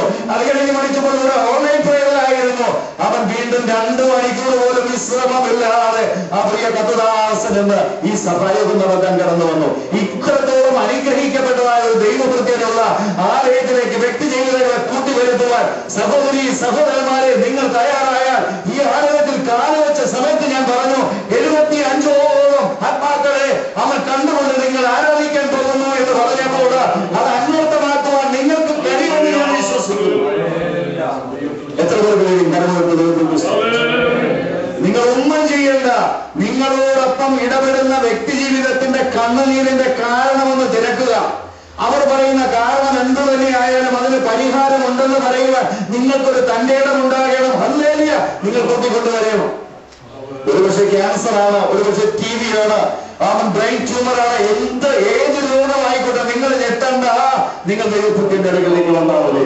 പ്രാർത്ഥിച്ചാൽ വിടുവിക്കുന്ന ഒരു ദൈവമുണ്ടെന്ന് എന്റെ ജീവിതത്തിൽ ഞാൻ ഭുജിച്ചറിഞ്ഞവനാണ്, അനുഭവിച്ചറിഞ്ഞവനാണ്. കരമൊഴുന്ന ദൈവത്തെ സ്തുതിച്ചു. വിജയകുമാറിന്റെ സാക്ഷ്യം കേട്ടപ്പോൾ ഞാൻ അദ്ദേഹത്തിന്റെ മുന്നിൽ ഒന്നുമില്ലാതെ അദ്ദേഹം പറഞ്ഞു, അവൻ ഇയാൾ എന്നെ മാത്രമല്ല തന്നെയുള്ളൂ. ഞാൻ 9 അവൻ പാസ്റ്റർമാരെ അയച്ചതിന് ശേഷം ഇത്രയും വലിയ ഭാഷ. അദ്ദേഹവും RSSന്റെ പ്രവർത്തകനായിരുന്നു. അവൻ ട്രിവാൻഡ്രത്തെ മഞ്ചൂർ എന്ന് പറഞ്ഞ വലിയൊരു ശാഖയിലെ പ്രവർത്തകനായിരുന്നു. എന്നാൽ ഈ പ്രിയപ്പെട്ടവരുടെ അടുക്കലേക്ക് സഹോദരിമാരെ വരികയും ടാക്ട് കൊടുക്കുകയും പ്രാർത്ഥിക്കുകയും ചെയ്തപ്പോൾ അദ്ദേഹം എന്നോട് പറഞ്ഞത് എങ്ങനെയാണ്, യെഹെസ്കേൽ പ്രവാചകന്റെ പുസ്തകം 37-ാം അധ്യായത്തിൽ അസ്ഥികളിൽ ജീവന്റെ തുടിപ്പുകളെ കൊടുക്കുന്ന ദൈവത്തിന്റെ പ്രവൃത്തി അവൻ ട്യൂമർ വന്നിരിക്കുന്ന എന്റെ അസ്ഥിയിലും വ്യാപരിക്കുന്നത് എനിക്ക് അറിയുവാനിടയായിട്ടുണ്ട്. അദ്ദേഹത്തിന് പൂർണ്ണ സൗഖ്യം ലഭിച്ചപ്പോൾ വക്കീലിന്റെ കുപ്പായത്തെ വലിച്ചൂരി കളഞ്ഞിട്ട് ഉപദേശിയുടെ കുപ്പായം എടുത്തു. അവൻ നിയമത്തിന്റെ പുസ്തകങ്ങൾ അലമാരയിൽ വെച്ച് കൂട്ടിയിട്ട് നിത്യ നിയമത്തിന്റെ പുസ്തകം അദ്ദേഹത്തിന്റെ സുവിശേഷ പ്രഘോഷണത്തിലാണ് എന്റെ ഹൃദയത്തിലേക്ക് വിത്ത് വിതയ്ക്കുവാനിടയായിട്ടുണ്ട്. പിന്നത്തോട്ട് ഞാൻ എന്റെ ഭാര്യയ്ക്ക് സൗഖ്യം കിട്ടി വീട്ടിൽ ചെന്നപ്പോൾ നിങ്ങളെ പോലെ തന്നെ ഞാൻ എന്ത് ചെയ്തു, യേശുവിനെ പറഞ്ഞു. ഇന്ന് അനേകം ഇവിടെ വരുന്നുണ്ട് അല്ലെ, അനേകം പ്രാർത്ഥിക്കാൻ വരുന്നുണ്ട്. പലരുടെയും വിഷയങ്ങൾ എന്ന് വെച്ചാൽ സ്റ്റുഡന്റ് വിഷയം വിസ ഒന്ന് മാറ്റി കിട്ടണം, അതൊന്ന് എക്സ്റ്റെൻഡ് ചെയ്ത് കിട്ടണം, 20 മണിക്കൂർ എന്നുള്ളത് 30 മണിക്കൂർ ചെയ്താൽ ഗവൺമെന്റ് പിടിക്കാതിരിക്കണം. ഇങ്ങനെയുള്ള കാര്യങ്ങൾക്ക് വേണ്ടി പ്രാർത്ഥിക്കാൻ ഒത്തിരി പേര് വരും. മരുന്ന് പറ്റുന്ന ഞാൻ പറയുന്നില്ല. നിങ്ങളുടെ ജീവിതത്തിലെ ഏത് ആവശ്യത്തിന് പ്രാർത്ഥിപ്പാനും പ്രാർത്ഥന ആലയമുണ്ട്, അത് കേൾക്കുന്ന ദൈവമുണ്ട്, മധ്യസ്ഥ പ്രാർത്ഥനയാ കർത്താവിന്റെ ദാസനമുണ്ട്. തെറ്റെന്നല്ല ഞാൻ പറഞ്ഞത്. ദൈവത്തിന്റെ മക്കളെ നന്ദി എന്നൊരു കാര്യം നമ്മുടെ ജീവിതത്തിൽ ഉണ്ടായിരിക്കണം. നമ്മുടെ ജീവിതത്തിൽ പ്രാർത്ഥന കേട്ട് നമ്മളെ വിടുവിച്ച ദൈവത്തെ നാം മഹത്വപ്പെടുത്തണം. അല്ലെങ്കിൽ സ്തോത്രം ചെയ്യുന്നു. 30-ാം സങ്കീർത്തനത്തിൽ ദാവീദ് ഇങ്ങനെ പറയുന്നു, അവന്റെ 11-12 വാക്യങ്ങൾ, നീ എന്റെ വിലാപത്തെ എനിക്ക് നൃത്തമാക്കി തീർത്തു, നീ എന്റെ രാട്ടടിച്ചെന്നെ സന്തോഷം പിടിപ്പിച്ചു. ഇന്നത്തെ ഇങ്ങനെ പറയുന്നു, ഞാൻ മൗനമായിരിക്കാതെ നിനക്ക് സ്തുതി പാടേണ്ടതിന് തന്നെ. ദൈവങ്ങളെ വിടുവിച്ച ദൈവത്തെ ഒന്ന് മഹത്വപ്പെടുത്തുവാൻ നമുക്ക് കഴിഞ്ഞില്ലെങ്കിൽ അത് നന്ദികേടാണ്. ഹല്ലേലൂയ. സ്തോത്രം ചെയ്യുന്നു. ഇവിടുന്ന് നിങ്ങൾ പോയി കഴിയുമ്പോൾ ആരെങ്കിലും ചോദിക്കും, നീ എവിടെ പോയാണ് എന്റെ പ്രശ്നത്തിന് പ്രാർത്ഥിച്ചെന്ന് ചോദിച്ചാല് ലണ്ടനിലൊരു ഗണപതി അമ്പലമുണ്ട്, അവിടെ പോയി പ്രാർത്ഥിച്ചെന്ന് നീ പറയണ്ട. ലണ്ടനിലെ ഏറ്റവും വലിയ ഹല്ലേലൂയ സ്തോത്രം ചെയ്ത് കട്ടിയിട്ടുണ്ട്, അവിടെ പോയി പ്രാർത്ഥിച്ചെന്ന് നീ പറയണ്ട. നിനക്ക് ലജ്ജ കൂടാതെ പറയാം, അവിടെ ദൈവത്തെ വിളിക്കുന്ന ഒരു കൂട്ടം ജനമുണ്ട്. അവരുടെ അടുക്കളയിലേക്ക് ചെന്ന് ആവശ്യം പറഞ്ഞപ്പോൾ അവർ കരം കോർത്ത് പിടിച്ച് പ്രാർത്ഥിച്ചതിന്റെ മറുപടിയാണ് എന്റെ ജീവിതത്തിൽ ഞാൻ അനുഭവിക്കുന്നത് പറയുമ്പോൾ തന്റെ ഇടം കാണിക്കുന്നവനെ ഓർത്ത് ഞാൻ ദൈവത്തെ സ്തുതിക്കുന്നു. യോഹന്നാന്റെ സുവിശേഷം 9-ാം അധ്യായം അതിന്റെ 9-ാമത്തെ വാക്യം വീണ്ടും വായിച്ചാൽ,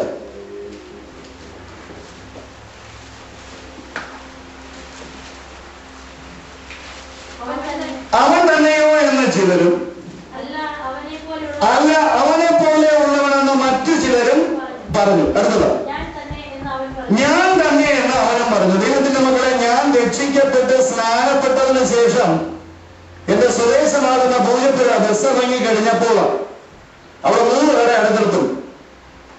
പത്മനാഭ പിള്ളയുടെ മുറുക്കാൻ കട, പരമേശ്വരൻ പിള്ളയുടെ പലചരക്ക് കട, കൃഷ്ണപിള്ളയുടെ റേഷൻ കട. ഈ 3 കടക്കാരും അടുത്തടുത്ത് സഹോദരന്മാരെ പോലെ ഇരിക്കും. ഞങ്ങളുടെ നാട്ടിലുള്ള ഏതെല്ലാം ചെറുപ്പക്കാരെ കല്യാണം കഴിച്ചുകൂടാന്നൊക്കെ ഇവരെ തീരുമാനിക്കുന്നത്. കാരണം എന്ന് വെച്ചാൽ അപവാദങ്ങൾ ഉണ്ടാക്കുന്നത് ഇവരാ. ഞാൻ സാധാരണ ബസ് ഇറങ്ങിയാല് ഈ പറയപ്പെട്ട പത്മനാഭയുടെ കടയിൽ നിന്ന് ഒരു പാക്കറ്റ് വിൽസ് മേടിക്കും. വിൽസൊക്കെ മേടിച്ചിട്ട് ഞാൻ പറയും, മായുടെ അച്ഛനോടൊന്നും പറയില്ല, ഞാനൊന്നും പറയത്തില്ല, നീ കച്ചവടത്തിരിക്കില്ലെന്ന്. പക്ഷെ അച്ഛൻ വന്നേരം ആദ്യം പറയും, കുമാർ വന്നിട്ടുണ്ട്, അവൻ 2 പാക്കറ്റ് വിൽസ് വാങ്ങിച്ചുണ്ടാവുമായിരിക്കുന്നു. ഞാൻ 1 മേടിച്ചു. എന്നാൽ ഹല്ലേലൂയ സ്തോത്രം, ഞാൻ സ്നാനപ്പെട്ടതിന് ശേഷം ഞാൻ ബസ് ഇറങ്ങി മര്യാദയ്ക്ക് നടന്നു പോയപ്പോ ഇവർ തമ്മിൽ പറഞ്ഞ സദാശിവന്റെ മോനല്ലേ ആ പോകുന്നത്. ഓ അവനൊന്നുമല്ല, അവനാണെങ്കിൽ ഇവർക്ക് ബസ് മേടിച്ചിട്ടേ പോകത്തുള്ളൂ ഒരാൾ. അപ്പൊ അവന് മീശ ഉണ്ടായിരുന്നല്ലോ വേറൊരാൾ, അവന്റെ ഹെയർ സ്റ്റൈൽ ഇങ്ങനെ അല്ലായിരുന്നു വേറൊരാൾ. അപ്പൊ ഞാൻ എന്ത് ചെയ്യുന്നത്, ഇത് തന്നെ സൗകര്യം ഉണ്ടാകുന്ന ഉള്ളതെന്നല്ല വിചാരിച്ച് ഞാൻ തിരിച്ചു വന്നിട്ട് പറഞ്ഞു, സദാശിവനായുടെ മകനാ ഞാൻ, പക്ഷെ ഞാനിപ്പോ പെന്തക്കോസ്തനാ. ഇത് തന്നെയാണ് പുറകിലെ ഗുരുടനും പറഞ്ഞു. അവൻ തന്നെയോ എന്ന് ചിലരും, അവനെ പോലെ ഇരിക്കുന്നു എന്ന് മറ്റു ചിലരും പറഞ്ഞു. അവൻ തിരിഞ്ഞിട്ട് പറഞ്ഞു ഞാൻ തള്ളം. ദൈവമക്കളെ, അന്ന് രാവിലെയും ഇവൻ കണ്ണുപൊട്ടനായിട്ട് നടക്കുന്നത് കണ്ടവനാണ് ചോദിക്കുന്നത്. ഇപ്പോൾ അവന് സഞ്ചിയില്ല, അവന്റെ കയ്യിൽ വടിയില്ല, അവൻ നന്നായിട്ട് പോകുന്നു. എങ്ങനെ? ഞാൻ കൂട്ടായ്മയ്ക്ക് പോയി എന്ന് പറയാനുള്ള തന്നെയോ അവൻ കാണിച്ചു, ഞാൻ കാണിച്ചു, ഇനി നിങ്ങളും കാണിക്കും. ഇവിടെ വന്നിട്ട് എന്തെങ്കിലും ഒരു പ്രാർത്ഥനയ്ക്ക് ദൈവം തമ്പുരാൻ നിങ്ങൾക്ക് മറുപടി തന്നിട്ടുണ്ടെങ്കിൽ തീർച്ചയായും നിങ്ങൾ പറയണം, ലണ്ടനിലുള്ള കൂടി വരവില്ല പ്രാർത്ഥിക്കുന്ന ഒരു ദേവദാസന്റെ സഭയില് ഞങ്ങളുടെ അഭയയാചനമായി കടന്നു ചെന്നപ്പോൾ പ്രാർത്ഥന കേൾക്കുന്ന സ്വർഗത്തിലുള്ള ദൈവത്തിന്റെ ഓമനകുമാരൻ എന്റെ വിഷയത്തിന് മറുപടി തന്നു എന്ന് പറയുക. നിങ്ങൾ തന്റെ ഇടം കാണിക്കുമ്പോൾ ശേഷമുള്ള എല്ലാ കാര്യങ്ങളിലും തന്റെ ഇടയായി തന്നെ നിൽപ്പാൻ സ്വർഗത്തിലെ ദൈവം നിങ്ങൾക്ക് ദൈവത്തെ സ്തുതിച്ചു. ഞാനും മടങ്ങി വന്നതിന് ശേഷം ചില ദിവസങ്ങളൊക്കെ ഈ വിജയകുമാർ പറഞ്ഞ ദൈവത്തെ ഒന്ന് ചിന്തിച്ചു കൊണ്ടിരുന്നെങ്കിലും പിന്നത്തെ എനിക്കും എന്റെ പ്രിയപ്പെട്ടവർക്കും കൂടി ബഹറിലേക്ക് പോകുവാനുള്ള വിസ റെഡിയായപ്പോൾ, ബഹറിൽ ചെന്നപ്പോൾ, അനുഗ്രഹിക്കപ്പെട്ടതായ ജോലി ലഭിച്ചപ്പോൾ അതിലെ മറ്റെല്ലാം മറന്നു. എന്നാൽ സ്വർഗത്തിലെ ദൈവത്തിന്റെ മാറ്റമില്ലാത്ത വചനം നമ്മൾ വായിച്ചത് ഞാൻ വിട്ടതല്ല സംസാരിക്കുന്നത്. ഞാൻ അവന്റെ കോപത്തിന്റെ വടി കൊണ്ട് കഷ്ടം കണ്ട പുരുഷനാകുന്നു. ഒരുവനെ കർത്താവ് നോട്ടമിട്ടിട്ടുണ്ടെങ്കിൽ ഇന്നല്ലെങ്കിൽ നാളെ കർത്താവ് അവന്റെ വലയ്ക്കകത്താക്കും. അതിന് ഞാൻ സുഖം പലപ്പോഴും നമ്മൾ വിചാരിക്കും, അന്ന് ഇങ്ങനെയൊക്കെ ഞാൻ പോയി കണ്ടു കേട്ടു, എന്നാൽ ഇപ്പൊ കർത്താവ് എന്നെ മറന്നു. നീ മറന്നാലും കർത്താവ് മറക്കത്തില്ല, നീ വിട്ടാലും തമ്പുരാൻ നിന്നെ വിടത്തില്ല. 66-ാം സങ്കീർത്തനത്തിന്റെ 11-ാം വാക്യത്തിൽ പറയുന്നത്, നീ ഞങ്ങളെ വലയിൽ അകപ്പെടുത്തി ഞങ്ങളെ മുതുകത്തൊരു ഭാരം വെച്ചു. കർത്താവ് വലയ്ക്കകത്താക്കും. ഞങ്ങൾ ആരും തന്നെ ഈ മാർഗം നല്ലതെന്നും ശ്രേഷ്ഠമെന്നും കണ്ടുകൊണ്ട് വന്നവരല്ല. എത്രത്തോളം ഈ മാർഗത്തെ അകന്ന് ഓടാൻ നോക്കിയോ അത്രത്തോളം ഓടിയവരാ. എന്നെ സംബന്ധിച്ച് പറയുകയാണെങ്കിൽ ഒരു വേട്ട നായെ പോലെ തമ്പുരാൻ എന്നെ ഓടിച്ചിട്ട് എനിക്കൊരു സെക്കൻഡ് ഒരൊറ്റ സ്റ്റെപ്പ് പോലും മുന്നോട്ട് വയ്ക്കാൻ കഴിയാതെ എന്റെ നാവ് മുഴുവൻ പുറത്തിട്ട് ഞാൻ നിന്നു കൊടുത്തപ്പോഴാണ് തമ്പുരാൻ എന്നെ അകത്താക്കിയത്. സാഹചര്യങ്ങളിൽ കൂടി വ്യക്തി ജീവിതങ്ങളെ വലയ്ക്കകത്താക്കുന്ന ദൈവത്തിന്റെ പ്രവൃത്തി അനുഭവിച്ചറിഞ്ഞവരാണ് ഞങ്ങള്. ഞങ്ങൾ ദൈവത്തിന്റെ കോപത്തിന്റെ വടി കൊണ്ട് കഷ്ടം കണ്ടവരാണ്. ഹല്ലേലൂയ. സുവിശേഷ പ്രഘോഷണം മൂലമായി ഉപജീവനം കഴിക്കാമെന്ന് കരുതി വന്നവരല്ല. കാരണം ഞാൻ ഈ മാർഗത്തിലേക്ക് വരുമ്പോൾ എനിക്കും എന്റെ ഭാര്യയ്ക്കും കൂടി 62,000 രൂപ ശമ്പളം ഉണ്ടായിരുന്നു. ആ ഒരു കർത്താവിന് വേണ്ടി വിട്ടയച്ചാണ് ഞങ്ങൾ വന്നത്. ആ ഭാഗത്തേക്ക് ഞാൻ വരാൻ പോകുന്നതേ ഉള്ളൂ. എന്നാൽ സ്വർഗത്തിലെ ദൈവം എന്നെ അവിടെയും പിൻപറ്റിക്കൊണ്ടിരുന്നു. പല സന്ദർഭങ്ങളിൽ കൂടി ദൈവദാസന്മാരിൽ കൂടി ദൈവ മക്കളിൽ കൂടി എനിക്കുള്ളതായ സന്ദേശം തന്നു. വിജയകുമാറിൽ കൂടി എന്റെ ഭാര്യയ്ക്ക് കൊടുത്ത ആ വലിയ വിടുതലിനെ എന്നെ ഓർമ്മിപ്പിച്ചു കൊണ്ടിരുന്നു. എന്നാൽ അപ്പോഴൊക്കെ ഞാൻ തഴുതപ്പി നടന്നു. ദൈവത്തിന്റെ മക്കളെ, ഒടുവിൽ സങ്കീർത്തനക്കാരൻ പറഞ്ഞതുപോലെ, ദൈവമേ അതിന് നീ ഞങ്ങളെ ശോധന ചെയ്തിരിക്കുന്നു. 10-ാം വാക്യം വായിക്കാവോ? 64. ദൈവമേ നീ ഞങ്ങളെ പരിശോധിച്ചിരിക്കുന്നു. വായിച്ചോട്ടെ. അടുത്തത് അടുത്തത് അടുത്തത് അടുത്തത് ദൈവമക്കളെ, മലയിൽ അകപ്പെടുത്തിയ ദൈവം മുതുകത്തൊരു ഭാരം വെച്ചു. അപ്പോൾ തന്നെ മനുഷ്യരെ തലമേൽ കയറി ഓടിക്കുമാറാക്കി. നല്ല കുടുംബത്തിൽ ജനിച്ച ഒരു ചെറുക്കൻ, നല്ല ഒന്നാന്തര നായർ കുടുംബത്തിൽ വളർന്നവൻ, ഇവൻ ഈ ബന്ധക്കോസുകാരുടെ കൂടെ കൈയടിക്കാൻ പോയി എന്ന് പറഞ്ഞ് പലരും പരിഹസിച്ചു. ദൈവത്തിന്റെ പക്കൽ തീയിലും വെള്ളത്തിലും കൂടി കടക്കേണ്ടി പോകും. എന്നാൽ ഇന്ന് പറയട്ടെ, എങ്കിലും ഹല്ലേലൂയ നീ ഞങ്ങളെ സമൃദ്ധിയിലേക്ക് കൊണ്ടുവന്നു. ഹല്ലേലൂയ സ്തോത്രം ചെയ്യുന്നു. ഞാൻ പറഞ്ഞു വരട്ടെ, ഹല്ലേലൂയ സ്തോത്രം. ബഹറിൽ വെച്ച് ദൈവത്തിന്റെ പരിശുദ്ധാത്മാവ് വിവിധ സന്ദർഭങ്ങളിൽ എന്നോട് ഇടപെട്ടു. അപ്പോഴൊക്കെ ഞാൻ ഒഴിഞ്ഞു മാറിക്കൊണ്ട് നടന്നു. ഒടുവിൽ അവൻ എന്നെ വലയിൽ അകപ്പെടുത്തുക തന്നെ ചെയ്തു. എന്റെ ഭാര്യ ഹല്ലേലൂയ സ്തോത്രം ചെയ്യുന്നു. എനിക്ക് ഓഫില്ലാത്ത ദിവസങ്ങളില്, ഞാൻ ഓഫീസിൽ പോകുന്ന സമയങ്ങളില്, അവർക്ക് ഓഫിൽ നിൽക്കുന്ന വെള്ളിയാഴ്ചകളിൽ എന്റെ അനുവാദമില്ലാതെ ആരാധനാലയത്തിൽ പോയി ആരാധിച്ചുകൊണ്ട്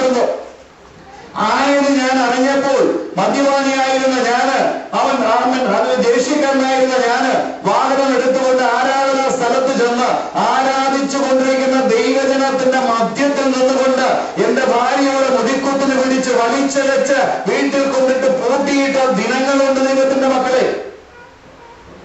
ആരാധന ആലയത്തിൽ ദൈവഭക്തിന്റെ മുന്നിൽ വെച്ച് എന്റെ ഭാര്യയുടെ മുഖമടക്കി അടിച്ച് തടയാൻ വന്ന സഹോദരന്മാരെ തട്ടിത്തെറിപ്പിച്ച് അവർ പോയി വീഴുന്ന കാഴ്ച അവൻ എന്റെ ജീവിതത്തിൽ കണ്ട് ഞാൻ സംതൃപ്തി അടഞ്ഞു. എന്നാൽ കഴിഞ്ഞ വർഷം ആ ആലയത്തിൽ പോയി ദൈവത്തിന്റെ സാക്ഷിയായിട്ട് നിന്നുകൊണ്ട് സാക്ഷിപ്പാൻ സ്വർഗത്തിലെ ദൈവം എന്നെ അഭിഷേകം ചെയ്തു. ബഹറിലെ അമേരിക്കൻ മിഷൻ ഹോസ്പിറ്റലിന് സമീപത്തുള്ളതായ വലിയൊരു ആരാധന, സുവാർത്തയുടെ ഒരു ആരാധന. രമണിയും മോനും എന്ന് പറയുന്ന പ്രിയപ്പെട്ടവർ കർത്താവിന്റെ വേലയ്ക്ക് വേണ്ടി സമർപ്പിച്ചർ അവരുടെ കൂട്ടായ്മയിൽ പോയാണ് ഞാൻ എന്റെ ഭാര്യ അടി കൊടുത്തു കൊണ്ടുവന്നതെങ്കിൽ കഴിഞ്ഞ വർഷത്തിൽ ആ കൂട്ടായ്മയിൽ 6 മീറ്റിംഗില് ഇതേ കാര്യങ്ങൾ സാക്ഷിപ്പാനും 10-20 വരെ രക്ഷയിലേക്ക് കൊണ്ടുവരുവാനും സ്വർഗത്തിലെ ദൈവം എന്നെ സഹായിച്ചു. സ്തോത്രം ചെയ്യുന്നു. ഒടുവിൽ ഞങ്ങൾ 94 വെക്കേഷൻ നാട്ടിൽ വന്നപ്പോൾ അവിചാരിതമായി അപ്രതീക്ഷിതമായി ഞാൻ യേശു കർത്താവിനെ രക്ഷിതാവും കർത്താവുമായി സ്വീകരിച്ചു. 1994 ഡിസംബർ മാസം 2-ാം തീയതി രക്ഷിക്കപ്പെട്ട ഞാൻ 25-ാം തീയതി സ്നാനപ്പെട്ടു.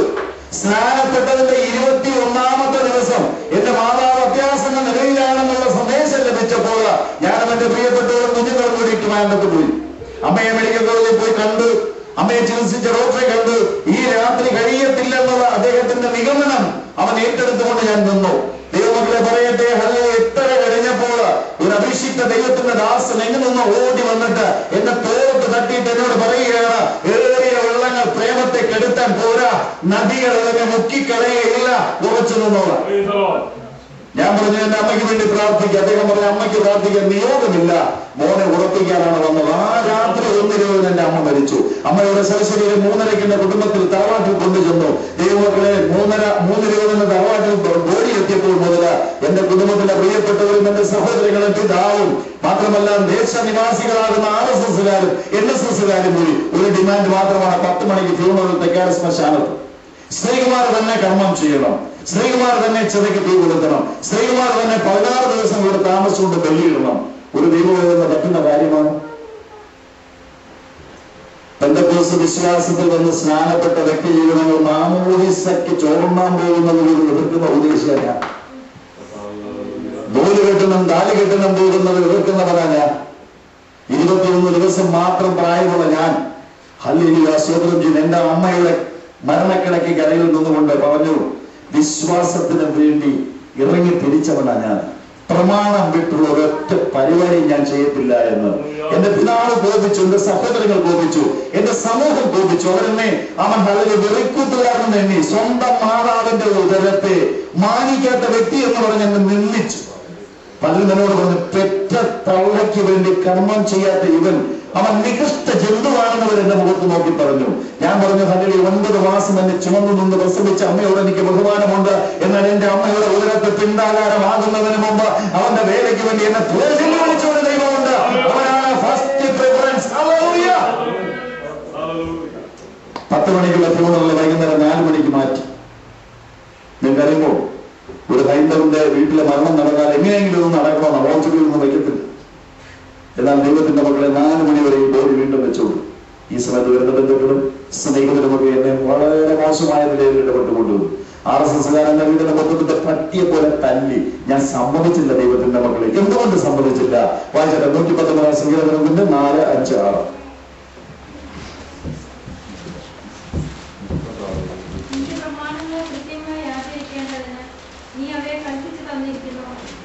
നിന്റെ പ്രമാണങ്ങളെ കൃത്യമായി ആചരിക്കേണ്ടതെന്ന് നീ അവയെ കൽപ്പിച്ചു തന്നിരിക്കുന്നു. നമുക്ക് ഇഷ്ടമുള്ള ആചരിക്കാനല്ല ഈ ബൈബിൾ തന്നത്. ഇതിൽ പറഞ്ഞിരിക്കുന്നത് അക്ഷരം പ്രതി ഒരു ദൈവവേദന അനുസരിക്കണം. അടുത്ത വാക്യം, നിന്റെ ചട്ടങ്ങളെ ആചരിക്കേണ്ടതിന് എന്റെ നടപ്പ് സ്ഥിരമായെങ്കിൽ ഗുണമായിരുന്നു. ഒരു സ്ഥിരമാനസം മാത്രമേ ദൈവത്തെ അവൻ പ്രസാദിപ്പിക്കുവാൻ കഴിയത്തുള്ളൂ. ചഞ്ചല മാനസന് പറ്റത്തില്ല. അവൻ ദൈവത്തിന്റെ മക്കളെ ഇവിടെ വന്നാൽ ഇവിടെ, അവിടെ പോകുമ്പോ അവിടെ. ആ പ്രവണത നല്ലതല്ല. അവൻ കർത്താവ് 10 ദിവസത്തിന്റെ പടയിൽ കയറിയിട്ട് പറഞ്ഞെന്താ അറിയോ? കരയിൽ നിന്ന് അല്പം ഒന്ന് നീക്കാൻ പറഞ്ഞു. എങ്കിലും ഞാൻ നിന്നോട് സംസാരിക്കത്തുള്ളൂ. കരക്കാരൻ നോക്കുമ്പോൾ കരക്കാരന്റെ ആളാ, കടക്കാരൻ നോക്കുമ്പോൾ കടക്കാരന്റെ ആളാ. അങ്ങനെ അവൻ ഹല്ലേലൂയ ഇരു തോണി ചവിട്ടിക്കൊണ്ട് എന്റെ ദൈവത്തെ പ്രസാദിപ്പിക്കുവാൻ ഒരു വ്യക്തിക്കും പറ്റത്തില്ല. ഹല്ലേലൂയ സ്തോത്രം ചെയ്യുന്നു. അവൻ നീ ഒരു തീരുമാനം എടുക്കണം. നീ ഇന്ന് ദൈവവൈതലാണെങ്കിൽ ദൈവവൈതൽ, ദൈവവൈതൽ അല്ലെങ്കിൽ ദൈവവൈതൽ അല്ല. ആ തീരുമാനത്തിൽ ഉറച്ചു നിൽക്കുക. അവൻ ഹല്ലേലൂയ സ്തോത്രം പ്രമാണങ്ങളെ കൃത്യമായി ആചരിപ്പാൻ എന്റെ നടപ്പ് സ്ഥിരമായെങ്കിൽ കൂടായിരുന്നു. അടുത്ത വാക്യം, 6-ാം വാക്യം. നിന്റെ സകല കൽപ്പനകളെയും സൂക്ഷിക്കുന്നിടത്തോളം ഞാൻ ലജ്ജിച്ചു പോകുകയില്ല. ദൈവത്തിന്റെ മക്കളെ, ശത്രുക്കൾ മേശക അപേദനയോടും രാജാവ് എന്നിട്ട് പറഞ്ഞു, ഞാൻ നിർത്തിയിരിക്കുന്ന ബിംബത്തെ ഒറ്റത്തവണ ഒന്ന് വണങ്ങിയാൽ മതി, നിങ്ങളെ ഞാൻ വെറുതെ വിടാം. ഹല്ലേലൂയ. അവർ പറഞ്ഞു, ഇല്ല രാജാവേ, ഞങ്ങൾ ജീവിക്കുന്ന ദൈവത്തെ മാത്രം സേവിക്കുന്നവരാണ്, രാജാവിന്റെ ബിംബത്തെ ഞങ്ങൾ വണങ്ങത്തില്ല. ഹല്ലേലൂയ. രാജാവ് പറഞ്ഞു, നിങ്ങളെ ഞാൻ എരിയുന്ന തീച്ചൂളയിലേക്ക് ഇടും. അവർ പറഞ്ഞു, സാരമില്ല, ഞങ്ങൾ സേവിക്കുന്ന ദൈവത്തിന് ഞങ്ങളെ രാജാവിന്റെ കയ്യിൽ നിന്നും എരിയുന്ന തീച്ചൂളയിൽ നിന്നും വിടുവിപ്പാൻ കഴിയും. അഥവാ വിടുവിച്ചില്ലേലും ഞങ്ങൾ ആ ദൈവത്തെ മാത്രം സേവിക്കും. ഹല്ലേലൂയ സ്തോത്രം ചെയ്യുന്നു. ഇതാണ് പ്രമാണം സൂക്ഷിക്കുന്നവന്റെ അവൻ ഹല്ലേലൂയ തീരുമാനം. ഞാൻ തീരുമാനിച്ചു, എന്റെ മാതാവിന്റെ അവൻ ശവസംസ്കാര ശുശ്രൂഷയ്ക്ക് വേണ്ടിയിട്ട് അവൻ ബലികർമാദികൾ ഞാൻ ചെയ്യത്തില്ല. അതിന്റെ പേരിൽ ഈ ലോകത്തുനിന്ന് ഞാൻ മാറ്റപ്പെട്ടാലും സ്വർഗത്തിലെ ദൈവത്തിന്റെ സന്നിധിയിൽ ഞാൻ അണയുമെന്ന് എനിക്ക് ഉത്തമ വിശ്വാസമുണ്ടായിരുന്നു. ഒടുവിൽ പാരമ്പര്യം തോറ്റു, കുടുംബക്കാർ തോറ്റു. എന്റെ സഹോദരൻ സുരേഷ് കുമാർ വന്നിട്ട് കർമ്മങ്ങൾ ചെയ്തു. ദോഹിലായിരുന്നവൻ വന്നു, അവൻ കർമ്മങ്ങൾ ചെയ്തു. എന്നാൽ സാമ്പത്തിക ആവശ്യങ്ങൾ മുഴുവൻ ഞാൻ ചെയ്തു. എന്റെ അമ്മയായിരുന്നു. അതുപോലെ പോയെന്നും പറഞ്ഞുകൊണ്ട് അമ്മയ്ക്ക് പൈസ കൊടുക്കണമെന്നില്ല.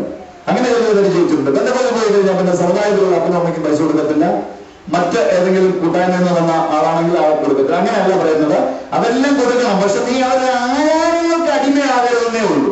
പ്രമാണം സൂക്ഷിക്കുക.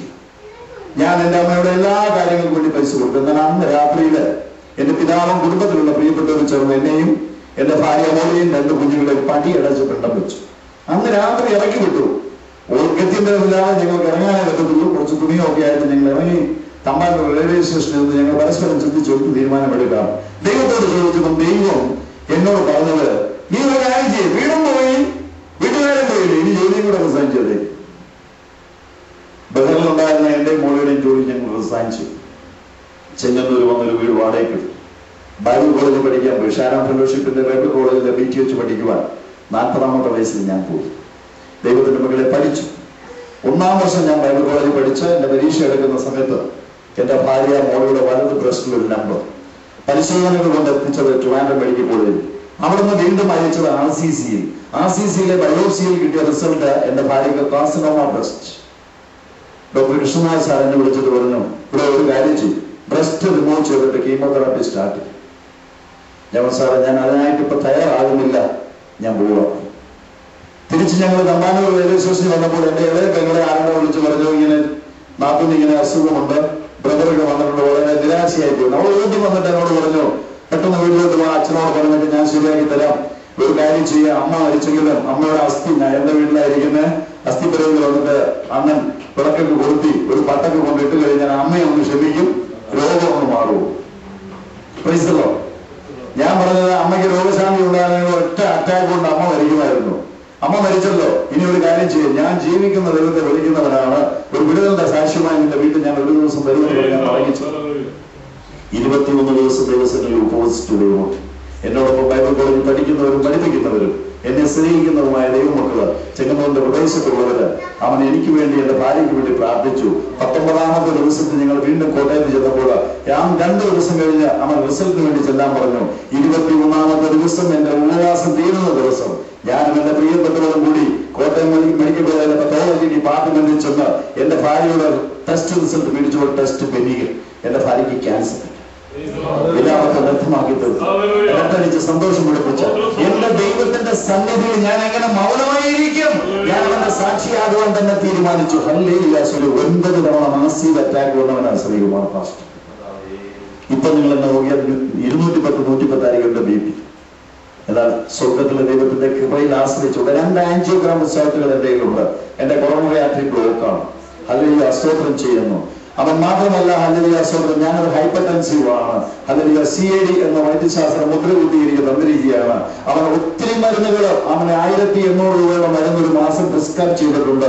എന്നാൽ ഒറ്റ ടാബ്ലറ്റ് പോലും എടുക്കാതെ ഈ 2.5 വർഷക്കാലം ഞാൻ എന്റെ ദൈവത്തിന്റെ കൃപയിൽ അനുസരിച്ച് മാത്രം ജീവിക്കുന്ന വ്യക്തിയാണ്. എന്റെ ദൈവത്തിന് സൗഖ്യദായക ശക്തി ഉണ്ടെന്ന് ഞാൻ വെറുതെ പറയുന്നതല്ല, എന്റെ ജീവിതത്തിൽ ഞാൻ അനുഭവിച്ചു പറയുന്നതാണ്. ചെയ്യുന്നു ദൈവമക്കളെ, ഞാൻ എന്റെ ദൈവത്തിന്റെ കോപത്തിന്റെ വടി കൊണ്ട് കഷ്ടം കണ്ട പുരുഷനാണ്. ഈ മാർഗത്തിലേക്ക് വരാതെ ഞാൻ മടി പിടിച്ചു നിന്ന സമയത്ത് സാഹചര്യങ്ങളിൽ കൂടി എന്നെ ഇതിനകത്ത് ആക്കി വെച്ച എന്റെ ദൈവത്തിന്റെ പ്രവൃത്തിയുടെ വല്ലഭത്വത്തെ ഓർക്കുക. ഇന്ന് പകൽക്കാലം ഞാൻ എന്റെ ദൈവത്തെ സ്തുതിക്കുക, അല്ലെങ്കിൽ സ്തോത്രം ചെയ്യുന്നു. വിശ്വാസ ജീവിതത്തിലേക്ക് കടന്നു വരുന്ന നമുക്ക് അവൻ പലപ്പോഴും ശോധനകൾ വന്നെന്ന് വരും, അല്ലെങ്കിൽ സ്തോത്രം ചെയ്യുന്നു. സങ്കീർത്തനം 31:12 വായിച്ചാൽ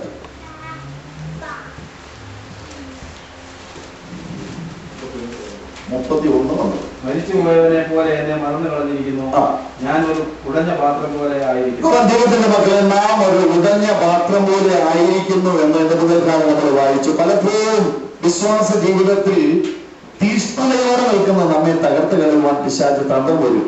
സ്വയം തകരുവാനായിട്ട് മുതിരുന്ന ചിലരുണ്ട്, പിശാച് തകർത്ത് കളയുന്ന വ്യക്തികളുണ്ട്, ഇനി തമ്പുരാൻ തന്നെ ഉടച്ചു കളയുന്നതായ അനുഭവമുണ്ട്. 3 തരത്തിലുള്ള അനുഭവമുണ്ട്. ഏത് തരത്തിലായാലും ഇന്ന് പകൽക്കാലം ഒരു ഉടഞ്ഞ വ്യക്തിയാണെന്ന് നിനക്ക് തോന്നുന്നുവെങ്കിൽ ഉടയ്ക്കുന്ന പിശാചിന്റെ മുഖത്ത് നോക്കി നീ ഒരു വെല്ലുവിളി നടത്തണം. പിശാച്, നീ എന്നെ ഉടച്ചാൽ എന്റെ അപ്പൻ മെനയുന്നവൻ. പിശാച് ഇന്ന് വരെ ഒരു വ്യക്തിയെ മെനഞ്ഞിട്ടില്ല. എന്നാൽ ദൈവം മെനഞ്ഞ മനോഹര അവൻ ഹല്ലേലൂയ സ്തോത്രം സുനങ്ങളെ തകർത്തെറിയുവാൻ പിശാചിന് അന്ന് ഇന്ന് ഇഷ്ടം. ഏദൻ തോട്ടത്തിൽ ആദ്യമായി ഒരു പിടി മണ്ണുകൊണ്ട് ദൈവം മനുഷ്യനെ സൃഷ്ടിച്ചു. അവന്റെ വാരിയിൽ നിന്ന് ഒന്നെടുത്തുകൊണ്ട് അവൻ സ്ത്രീയെ സൃഷ്ടിച്ചു. അവരെ ഒരുമിച്ച് ജീവിക്കുവാൻ ആക്കി വെച്ചു. സർവ്വത്തിന്റെയും അധികാരം കൊടുത്തു. എന്നാൽ പിശാചി വശീകരിച്ച് ആ സഹോദരിയെ കൊണ്ട് ഒരു വൃക്ഷമെല്ലാം ഭക്ഷിപ്പിക്കുകയും ശേഷമുള്ളത് തന്റെ പ്രിയപ്പെട്ടവർ കൊടുക്കുകയും ചെയ്തപ്പോൾ മാനവ കുലം മുഴുവൻ പാപത്തിനടിപ്പെടുവാൻ തക്കോണമടിയായിട്ടും. ബ്രാഹ്മണ കുടുംബത്തിൽ ജനിച്ചാലും, ഹൈന്ദവ കുടുംബത്തിലെ ഏത് വിഭാഗത്തിൽ ജനിച്ചാലും, ക്രൈസ്തവ വിഭാഗത്തിലെ ഏത് പട്ടികയിൽ ജനിച്ചാലും, അവൻ മുസൽമാനായിട്ട് ജനിച്ചാലും ശരി, നിന്റെ ഈ ജന്മപാപം തീർത്തുകളയുവാൻ ഒരു ആചാരത്തിനും കഴിയത്തില്ല. ഹല്ലേലൂയ സ്തോത്രം ചെയ്യുന്നു. ഏദൻ പൂങ്കാവനത്തിൽ ആദ്യ മനുഷ്യരാകുന്ന ആദാം ഹവ്വ ദമ്പതി മുഖാന്തരമായി മനുകുലത്തിലേക്ക് പ്രവേശിച്ചിരിക്കുന്ന പാപത്തിന്റെ കറ കഴുകിക്കളയുവാൻ യേശുവിന്റെ പുണ്യാഹ രക്തത്തിലല്ലാതെ മറ്റൊന്നിനും കഴിയത്തില്ല. ഹല്ലേലൂയ. ദിവസവും ദൈവം തമ്പുരാൻ ഇറങ്ങി വരുമ്പോൾ ദൈവത്തിന്റെ വരവ് നോക്കി നിന്ന് ദൈവത്തിന്റെ ഇരുവശങ്ങളിൽ നിന്ന് അവന്റെ വിരലുകളെ പിടിച്ചുകൊണ്ട് കുശലാന്വേഷണം നടത്തി അന്നത്തെ കഥകൾ പറഞ്ഞു പോകുന്ന ആദാം ഹവ്വ ദമ്പതിമാരെ അന്ന് ദൈവം വന്നപ്പം കണ്ടില്ല. ഇവിടുത്തെ മാൻകുട്ടി പ്രസവിച്ചു, ഇവിടുത്തെ പെരുമാൻ ഒരു കുഞ്ഞുണ്ടായി, ഇവിടുത്തെ കാട്ടുപോകുന്ന ഒരു മകനുണ്ടായി എന്നൊക്കെ പറഞ്ഞു നടന്ന ഹവ്വയെ കണ്ടില്ല, ആദാമിനെ കണ്ടില്ല. അവൻ ഉൽപ്പത്തി പുസ്തകം 3:9 മനുഷ്യ നീ എവിടെ എന്ന് ചോദിക്കുന്നു.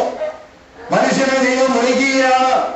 അവൻ ഹല്ലേലൂയ സ്തോത്രം ചെയ്യുന്നു. എവിടെയെന്ന് ചോദിച്ചപ്പോൾ മറുപടിയില്ല. ഒടുവിൽ പറയുകയാണ്, നിന്നെ നീ വരുമെന്ന് കണ്ട് ഭയന്ന് ഞങ്ങൾ വൃക്ഷത്തിന്റെ അവൻ മറവിൽ ഒളിച്ചിരിക്കുകയാണ്. കാരണം ദൈവം ഉടനെ ചോദിക്കുകയാണ്, ഞാൻ ഭക്ഷിക്കരുതെന്ന് പറഞ്ഞ വൃക്ഷഫലം നീ ഭക്ഷിച്ചുവോ? ഹല്ലേലൂയ സ്തോത്രം. ഞാൻ ഭക്ഷിച്ചതല്ല, എവിടെ തന്നതാ? അവർ പറഞ്ഞു, ഞാൻ തിന്നതല്ല, ആ പിശാച് തന്നതാ. പിശാച് പറഞ്ഞ കാര്യം അനുസരിക്കരുതെന്ന് ദൈവം പഠിപ്പിച്ചിട്ടും ദൈവത്തിന്റെ വാക്കിനേക്കാൾ വളരെ മനോഹരമായി സംസാരിക്കുന്ന പിശാചിന്റെ വാക്കിന് ആദ്യ മനുഷ്യൻ വഴിപ്പെടുവാനിടയായി തീർന്നു. അതുപോലെയാണ് ദൈവത്തിന്റെ മക്കളെ നാളുകളായി അഭിഷിക്തരായ ദൈവത്തിന്റെ ഭൃത്യന്മാർ രക്ഷയെക്കുറിച്ചും സ്നാനത്തെക്കുറിച്ചും ഏക സത്യ ദൈവത്തെക്കുറിച്ചും നിങ്ങളോട് വിളിച്ച അരുളി ചെയ്തിട്ടുള്ളതായ വചനങ്ങളെ മാറ്റിക്കൊണ്ട് ലോകത്തിന്റെ പ്രഭു നിങ്ങളുടെ ഹൃദയത്തിൽ തന്നിരിക്കുന്നതായ ചില ചിന്തകൾ അമ്മാനമാടിക്കൊണ്ട് ദൈവീക കൽപ്പനയ്ക്ക് മറുതലിച്ചു നിൽക്കുന്ന ജീവിതമേ, ഇന്ന് പകൽക്കാലം വൃക്ഷത്തിന്റെ ചുവട്ടിലാണ് നീ ഉള്ളത്. ഏത് വൃക്ഷത്തിന്റെ ചുവട്ടിലാണ് നീ ഉള്ളതെങ്കിലും അരുമനാളന്റെ ഇമ്പസരം നിന്റെ കർണമുറകളിലേക്ക് എത്തുന്നില്ലേ? അവൻ ചോദിക്കുകയാണ്, നീ എവിടെയാണെന്ന്. ഇന്ന് പകൽക്കാലം നീ അവൻ ആശ്രയം വെച്ചിരിക്കുന്ന വൃക്ഷത്തിന്റെ ചുവട്ടിൽ നിന്ന് അരുമനാളന്റെ സമുദ്രത്തിലേക്ക് ഒരു ചുവട് വെച്ച് മുന്നോട്ട് വരുവാൻ എത്ര പേർക്ക് കഴിയുമെന്ന് പരിശുദ്ധാത്മാവ് വാദിച്ചു കേൾക്കുകയാണ്. നാളുകളായി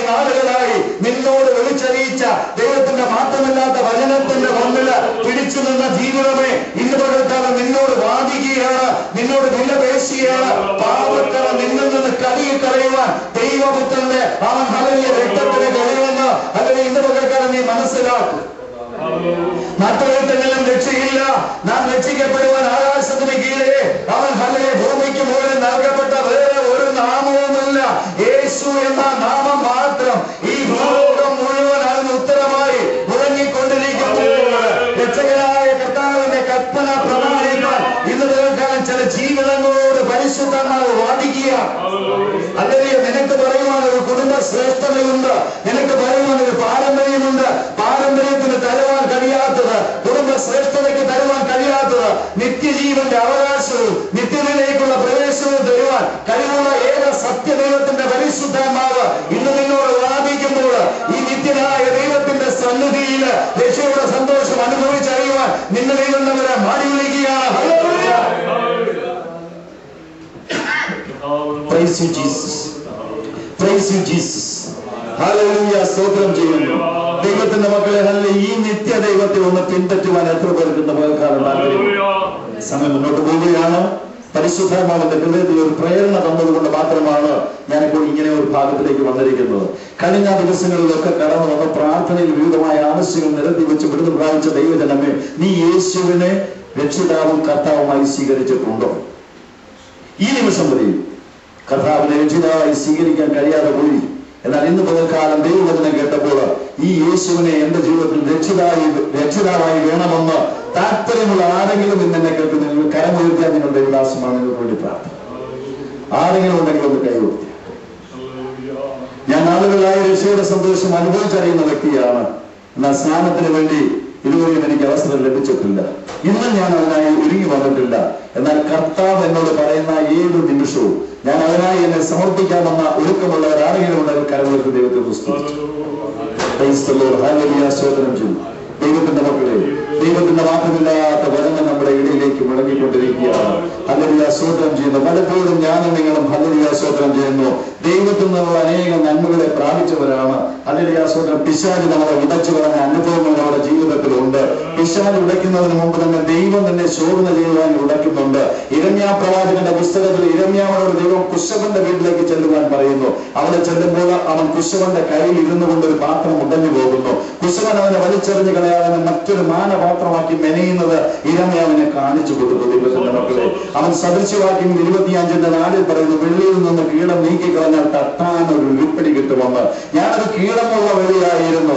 എന്നെ തമ്പുരാൻ ശോധന ചെയ്ത് ശുദ്ധി ചെയ്തപ്പോൾ ഇന്ന് ഞാൻ എന്നെ തട്ടാനാകുന്ന കർത്താവിന് ഏറ്റവും ഇഷ്ടപ്പെട്ട ആഭരണമായി ഞാൻ മാറിയിരിക്കുകയാണ്. അതുപോലെ അവന്റെ മാറിൽ ചേർന്നിരുന്നുകൊണ്ട് അവന്റെ ആഭരണമായി തീരുവാൻ ചില ജീവിതങ്ങളെ പരിശുദ്ധാത്മാവെന്ന് ആഹ്വാനം ചെയ്യുകയാണ്. അതിന് ഒരു വ്യക്തിയുടെ വാക്കിന്റെ മുമ്പിൽ, അവൻ ഒരു സഭയുടെ മുമ്പിലല്ല, ഒരു ദൈവത്തിന്റെ മുന്നിലാണ് നിന്നോട് ദൈവാത്മാവ് ചോദിക്കുന്നത്. നിനക്ക് ദൈവം ഉപകാരം ചെയ്തിട്ടുണ്ടെങ്കിൽ, കർത്താവ് നിന്റെ ദൈവമായി നീ അംഗീകരിച്ചിട്ടുണ്ടെങ്കിൽ അവന്റെ കൽപ്പന പ്രമാണിക്കണം എന്നുള്ളത് അവന്റെ മാറ്റമില്ലാത്ത വചനമാണ്. വിട്ടുവീഴ്ചയോട് കൂടി തന്നെ ദൈവം ഹല്ലേലൂയ ആരെയും സ്വീകരിക്കത്തില്ല. അവന്റെ പ്രമാണങ്ങളെ കൃത്യമായി ആചരിക്കുന്നവരാണ് അവന്റെ ഭക്തന്മാർ. ഹല്ലേലൂയ സ്തോത്രം ചെയ്യുന്നു. ദൈവത്തിന്റെ സാമൻ ഹല്ലേലൂയ അടുക്കലേക്ക് അവൻ ചിലർ കൊണ്ടുചെന്നത് സഹോദരന്മാരെയും പ്രിയപ്പെട്ട മാതാവിനെയും കാണിച്ചു കൊടുത്തപ്പോൾ കർത്താവ് പറഞ്ഞത് ഹല്ലേലൂയ സ്തോത്രം ചെയ്യുന്നു, എന്നെ സ്നേഹിക്കുന്നവർ എന്റെ കൽപ്പനകളും ചട്ടങ്ങളും വിധികളും പ്രമാണിക്കുന്നവർ അത്രേ എന്റെ മാതാവും എന്റെ സഹോദരങ്ങളുമാണ്. ദൈവമാവൻ ദൈവിക കുടുംബത്തിൽ അംഗത്വം ലഭിക്കണമെങ്കിൽ ക്രൈസ്തവ പേരിട്ടവരുണ്ടായില്ല.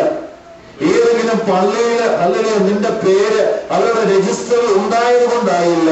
ഇന്ന് പകൽക്കാലം വിളിച്ചു പറയട്ടെ, ജീവപുസ്തകത്തിൽ പേരെഴുതി കാണാത്ത ഏവരെയും തീപ്പകയിലേക്ക് തള്ളിക്കളയുന്നു. കുഞ്ഞാടിന്റെ കല്യാണത്തിന് ക്ഷണപത്രിക വരുന്നത് രക്ഷിക്കപ്പെട്ട് സ്നാനപ്പെട്ട ദൈവമക്കൾക്കാണ്. അവരുടെ പേരാണ് ജീവപുസ്തകത്തിലുള്ളത്. ഇന്ന് നീ മരിച്ച നിന്റെ നിത്യത എവിടെയാണ്? നീ അതൊന്ന് ചിന്തിച്ചിട്ട് ഒരു മാത്രം കടന്നു പോകുന്നത് എത്ര നന്നായിരിക്കും. ഇന്ന് പകൽക്കാലം നിനക്ക് അവസാനമായി തമ്പുരാനൊരു അവസരം തരികയാണ്. നിന്റെ പേര് ജീവപുസ്തകത്തിൽ ഇല്ലെങ്കിൽ ആ പേര് എഴുതി ചേർക്കുന്ന സ്വർഗ്ഗത്തിലെ ദൈവത്തിന്റെ ദൂതന്മാരോട് നീ ഒന്ന് കൈ ഉയർത്തിയാൽ മതി, അവർ വന്നത് എഴുതിക്കൊള്ളും. വാദിച്ചു നിൽക്കാൻ സമയമില്ലാത്തതുകൊണ്ട്, വിനദേശവും ഒട്ടും താല്പര്യമില്ലാത്തതുകൊണ്ട് ഞാൻ എന്റെ വാക്കുകൾക്ക് വിരാമം കുറിക്കുകയാണ്. നാം വായിച്ചതായ കുറുവാക്യം ഒരു പ്രാവശ്യം കൂടി വായിക്കും. ഞാൻ അവന്റെ കോപത്തിന്റെ വഴി കൊണ്ട് കഷ്ടം കണ്ട പുരുഷനാകുന്നു. യേശു കർത്താവിന്റെ കോപം എന്റെ മേൽ ചൊരിച്ചപ്പോൾ ഞാൻ അനുഭവിച്ചതായ വേദനകള് ഹല്ലേലൂയ, ഒടുവിൽ ഞാൻ അവൻ ഹല്ലേലൂയ സ്വന്തം ഇഷ്ടം ചെയ്യുന്നവനായി തീർന്നപ്പോൾ ഹല്ലേലൂയ അവൻ എന്നെ കരുതിയ വിധങ്ങള്, ഇത് രണ്ടും ഞാൻ ഒരു നാണയത്തിന്റെ രണ്ട് വശങ്ങൾ പോലെ നിങ്ങളെ മുന്നിൽ അവതരിപ്പിച്ചു. ഹല്ലേലൂയ സ്തോത്രം ചെയ്യുന്നു. എന്നെ വിടുവിച്ച വിധങ്ങളെ ഞാൻ പറഞ്ഞു, ഞാൻ വിടുവിച്ചതിന് ശേഷമായ നടത്തിപ്പുകളെ കുറിച്ച് പറഞ്ഞു. ദൈവമക്കളെ